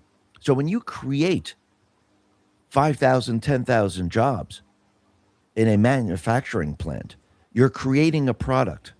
You're selling it into the system. People are buying that product, and the economy grows compared to a job that is created in government where nothing's being produced, and basically the people are just paying that person's salary because the government has to borrow more money to pay for that person, which means the people have to pay more taxes, which means that people have less in their pocket. So this is why it's going to be very, very different. And this is why the financial pundits and all those people in line with the central bank system, they're going to become very, very confused. Now think about it. People are saying, oh no, Trump can't get rid of the income tax. It's completely and utterly impossible. Well, think about this. The central bank system created the system that we have today to make it impossible, to make you believe that this can never, ever be done. And all you have to do is reverse everything that they did and remove all the money laundering. Now, think about it. They created a bloated government, and everyone believed that we needed to keep borrowing to pay for this bloated government. They borrowed money and laundered the money through all these NGOs. People believe that the money was actually going to these programs, so we have to borrow from all these programs. If you strip all of this away, people are going to find out that we never needed to have an income tax. It was all created. It's a gigantic illusion that the central bank, the deep state players, created to make you think that you can never, ever have a system without the income tax. And all you got to do is look at a couple of states. How are they doing it? How is it possible? And actually, when you start to shut down more of the money laundering, it becomes even more clear that we never needed any of this. Because remember, the states, the local governments, they're all involved in the money laundering. And Wokeness put this out and said, state debt per resident, 2026, Massachusetts, 11,507, Connecticut, 10,793, New York, 7,335, Florida, 1,422. So let's see. Each one of these states have their own policies, and most of these states have very high taxes, very high income taxes. So what's the difference between Massachusetts, Connecticut, New York, and Florida? Well, Massachusetts, Connecticut, New York, they have what? Income tax rates. What does Florida have? No income tax. So riddle me this. Why is this so different? Because when you look at Massachusetts, the income tax rate is 5 to 9%. Connecticut, 2 to 7%. New York, 4 to 11%. Florida, 0. Again, the central bankers, the deep state players, they created this illusion, making you believe that you actually need to pay income taxes because they never wanted you to believe that a tariff system that Trump is creating right now, a new parallel economic system, could actually fund the government. And we never had to look inside because once people figure it out, once people understand that you don't need to pay property taxes, you don't need to pay income taxes, you don't need any of these things. Actually, external funds will fund everything in this country, remove all the bloated jobs, remove all the money laundering, all the fraud and everything else. All of a sudden, you can balance everything. And you don't need any of this. It was a gigantic illusion. And this is what Trump is stopping. This is what Trump is shutting down. This is what Trump is exposing right now. So we can go after the central bank system. So we could show the people it doesn't have to be this way. That's what this is all about. He's not there just to create a couple of jobs and lower the inflation a little bit and make people feel a little bit better. No, this is about transitioning from the old system into the new system.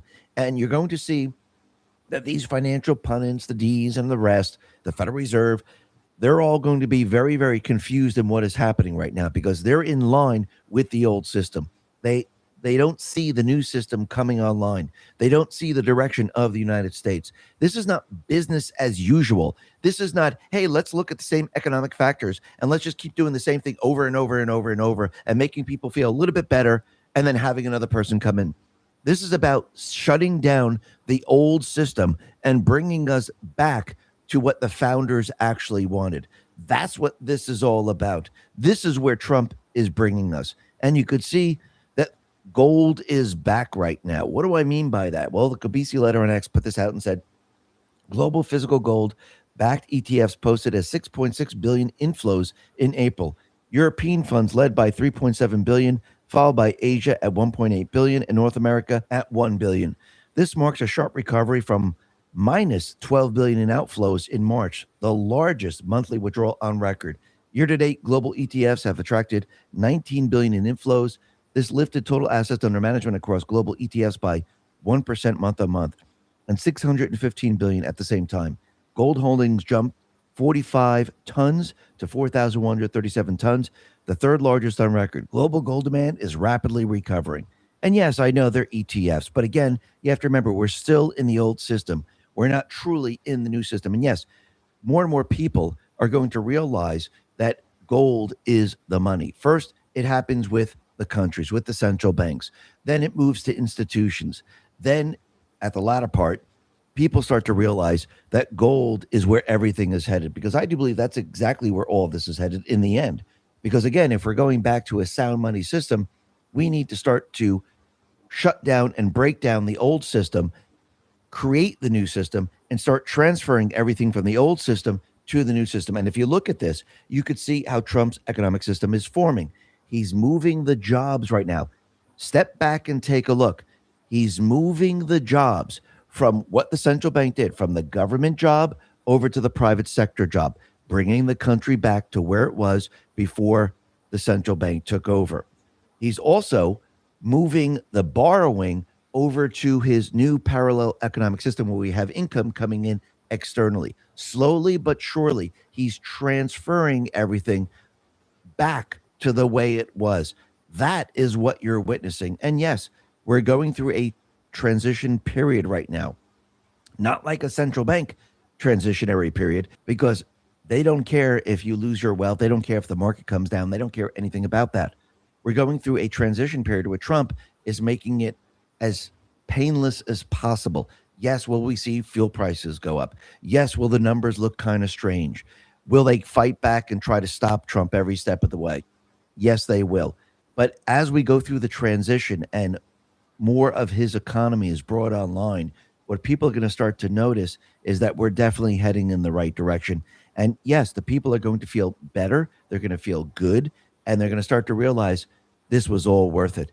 That's where all this is headed. Listen, everyone, thanks a lot for listening. Be well, be safe, and especially be prepared. Thanks a lot. Okay, yeah, YouTube is better on, or the X2 report is better on YouTube because Rumble's too hard to switch over.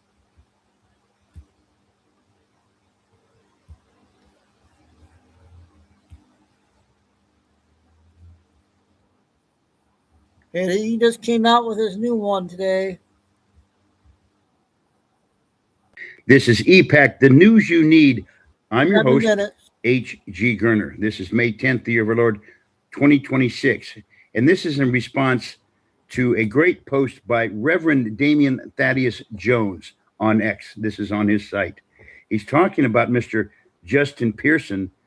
He shows a little clip, and Mr. Pearson is getting riled up, and he's jumping around, and he's being strong. And well, the best is it was perfect. Actually, his reply to this whole thing, Mr. Reverend Jones, was perfect. He called it performative, caricature, emotional. Well, that's what people, in a sense, respond to when, and I don't want to be, when, as an adult, when we, let me put it to you this way. I don't want to go down that lane. I'm going to go down this lane. If an attorney is presenting a case before a court or a judge or a jury, he's going to leave emotion at the door. He's going to be very, very adult, very serious. He's going to be concise. And more importantly, he's going to bring facts. But there's going to be questions by the people he's talking to. He's got to bring answers. The important thing I learned as an adult is that when I'm calm, I bring facts to the table and I bring answers. The people are clamoring and crying for answers, not crying for emotion. They're not crying for character. The character plays on people's emotions. An attorney is going to leave, like I said, leave emotions at the doorstep. When you are serious about what you're doing, people respond to that because it is leadership. We don't play games. We present the evidence and let the jury decide. We give you choices. I guess I've never run for office. I've been a policy advisor. But when I can bring answers to the table, to the questions that people have, they're going to turn right to me.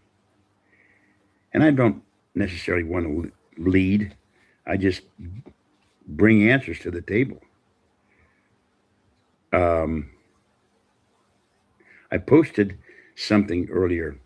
I'm going to talk about this really briefly.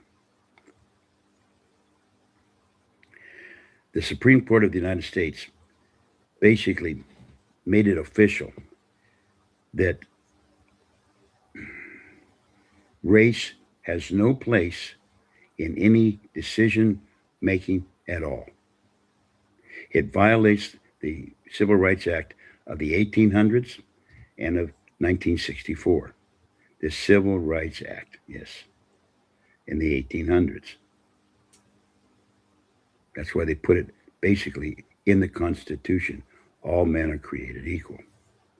But more importantly, when any solution is brought about or a decision is made or they've come to a conclusion and they've used the color of a person's skin to determine that decision, that is a violation of those laws. It is in direct violation of the Civil Rights Act.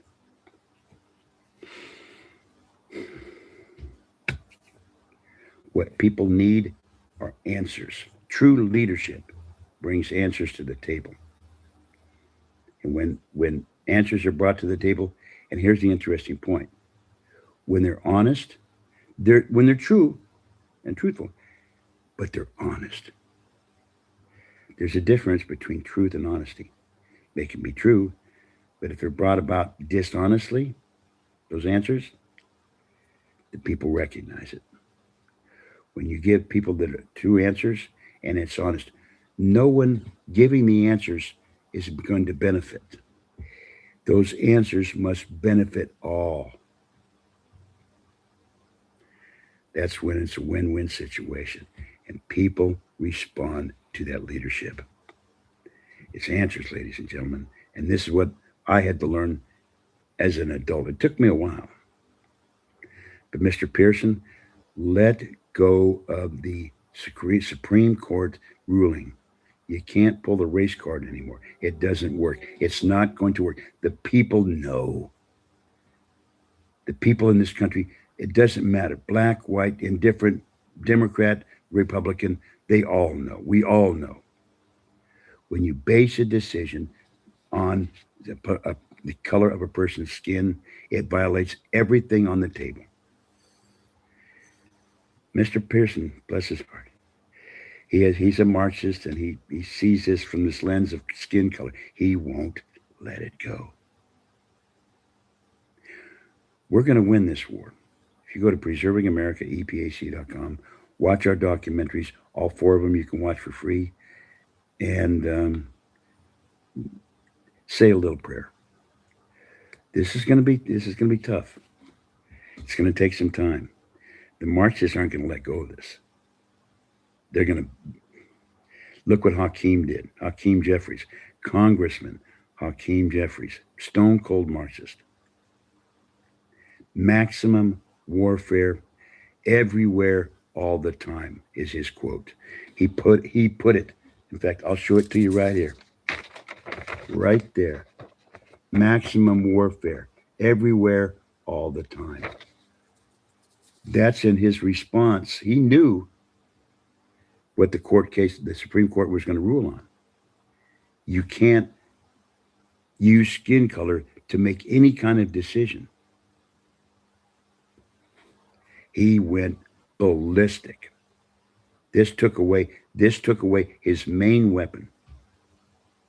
Now you have to lead. That's where the hard work comes in. God bless everybody. He's right on that. So that's his one for today. I'm going to go to the 2-hour mark, you guys. So I got a bunch of 5 short ones.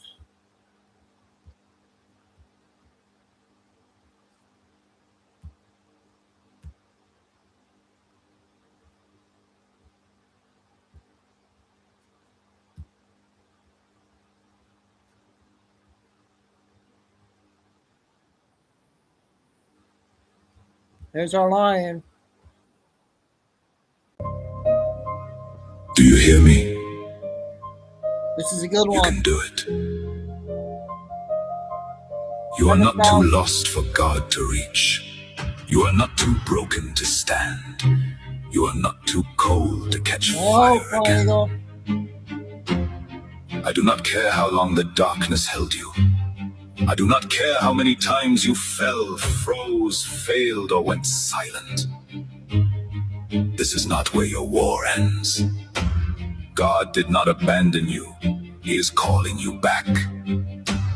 Back to prayer, back to discipline, back to fire, back to the fight. His mercy is still breathing. His forgiveness is still greater than your shame. So stop speaking as if defeat owns you. You have power to stand again, power to break what bound you, power to pray when your mouth feels empty, power to believe when your soul feels numb. Not because you are strong on your own, because God is standing with you. You were never meant to carry this battle by yourself. When your hands shake, God steadies your grip. When your heart goes cold, God lights the fire again. When the door looks locked, God opens what no one can shut. So stop measuring your future by the weakness you feel today. A wounded soldier can still fight. A tired warrior can still win. You are not finished. You are not rejected. You are not beyond return.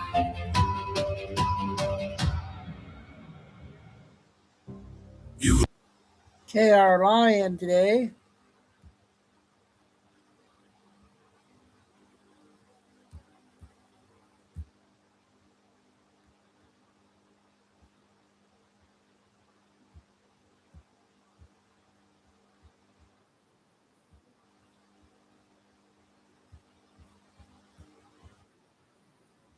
Percent of this country is a ghost.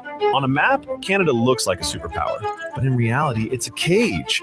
40 million people are trapped in a tiny 100-mile strip of land, and that cage is shrinking. Right now, the ground is literally turning into liquid. Whole towns are sliding into the ocean. Roads are vanishing. The only land that actually works is almost full. This isn't just a population problem. It's a geographic death sentence, and it's already started. Half of Canada is solid rock, the Canadian Shield. 8 million square kilometers of exposed bedrock. That's 3 million square miles, larger than Australia. Ancient rock formed 4 billion years ago. Glaciers scraped it clean 10,000 years ago. The soil that used to sit on top is gone. It never came back. You can't farm rock. You can't grow food on bedrock. You can't build cities on it easily. It can't support large populations, not without importing everything.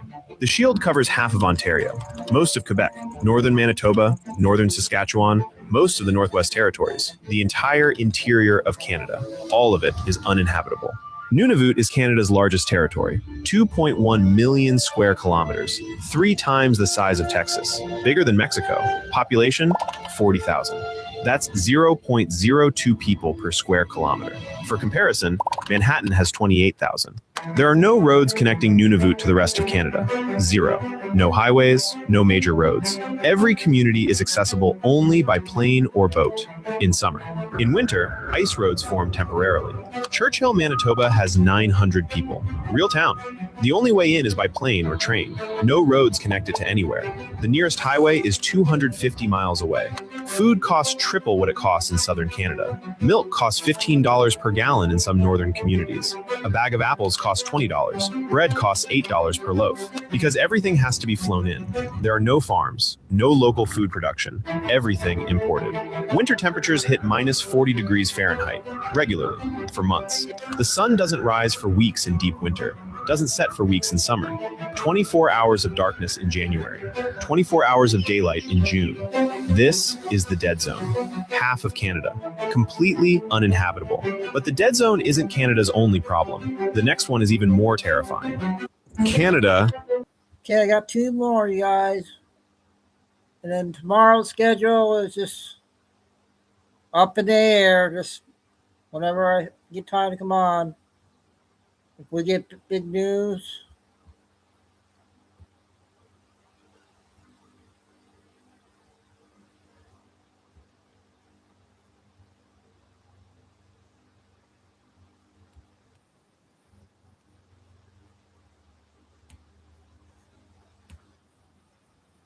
crying about the hantavirus and the ship. This guy. I normally wouldn't make a video like this. Upon arrival, they're getting off the ship. They let him off the ship, which is, by the way, before anybody says anything, yes, I do know the Disney trafficking cruise ship thing, the other cruise ship drama that's going, where they arrested like 40 some employees from these cruise ships for trafficking kids. It was a whole, you'll just have to go look it up. It's not getting talked about nearly enough. But as far as this goes, with this guy and the hantavirus and all these people, and they got him off the ship. Okay, they're off the ship. They are going to Canary Islands or in the Canary Islands. At some point, though, they're coming to Omaha, Nebraska. Why are you coming to Omaha, Nebraska? There's like 14 of them, including that guy, is my understanding. They're coming to Nebraska, to Omaha, which is about 40 minutes from here or so. I actually have to go there this week to take my running shoes back because the ones that I ordered are too small. I will not be going anywhere near the Nebraska State Hospital, though, I can tell you. Why are you sending them to Nebraska? Can somebody clarify? Like, is there some kind of special disease quarantine thing? Because if I remember right, that is how kind of COVID got to Nebraska. Okay, it started in like Omaha. Okay, and they would go to the Nebraska State University Hospital, and it started there. Like for the Midwestish, I think that was like ground zero, if I remember right. The first COVID patient was there. Why are we bringing them here? Why didn't we just keep them on the ship? We could fly in supplies, drop a couple doctors, okay, that could watch them and manage symptoms, and they could airdrop anything that we got drones now. We have drones that can bomb whole ass kids' schools in other countries, right? We got drones that could just drop. Why not just keep them on the motherfucking ship? Just bring the hospital to them. Why not get the SS Mercy? Okay, because remember when that came for COVID, that for quote unquote COVID, it was full of cribs. That was a whole rabbit hole too, by the way. The SS Mercy and the SS Comfort, why didn't we just take those ships to where they were and then, work on them? Why did you even let them up? Like, a lot of people think that this is going to be another attempt at election interference. And I'm just not on board with that because there's a large chunk of people who are probably going to vote because they don't fucking care. They gave it everything that they had. They are severely disappointed. And so they're just, to try and lock down the country to win an election again, it doesn't fucking matter who wins the election. It doesn't. They're all owned by the same country or, people. At this point, I think that they're just trying to make people crazy. And they determined that us here in the corn states weren't crazy enough. And so they were like, we'll just send them to Omaha, Nebraska. They're just trying to make you crazy. They want you fucking befuddled and unsettled and off your game and scared, and because a population that is befuddled and off their game and scared and separated. Like, that is a nation that is super easy to control. That is a nation that is desperate for a hero. Swoop in and be that hero. But see, we played that game in 2024 and y'all aren't acting real heroic, okay? Your little, the alien I keep in my backyard that manages my tomatoes is more realistic and more readily accepted by the masses than the alien bullshit that you put out here with your little dots in the sky. One of the videos, the one that I shared with the star anise, okay, someone's like, that's a parachute, and then they could follow like the smoke trail from the jet with the parachute. Like, the determination is that it wasn't real. Why are you just dropping, like, just trying to make people fucking crazy? It's just insane to me. Like, y'all are just, hey, tomorrow's Mother's Day. I'm making ribs. It's gonna be super good. All right, well, fuck it, whatever, bye. This is a post from the influence. Okay, you're just talking about that ship incident. Okay, I'm gonna wrap everything up, you guys. You got about 2 hours in, and hope everyone had a good Mother's Day weekend, and we'll see what happens here. We're at a big marker here this week, so we'll see what happens. Just stand by when I come on, and everybody have a good Monday, and thanks, Mods. Finally, okay, Lucy, Tim, and Carol was busy tonight. Stay safe, stay strong, keep the faith. I can't find my sign. Must have put my sign somewhere. All right, so see what happens. Everybody, signing off. Chico and Dude for Sunday Mother's Day show. Guys, we'll see you tomorrow.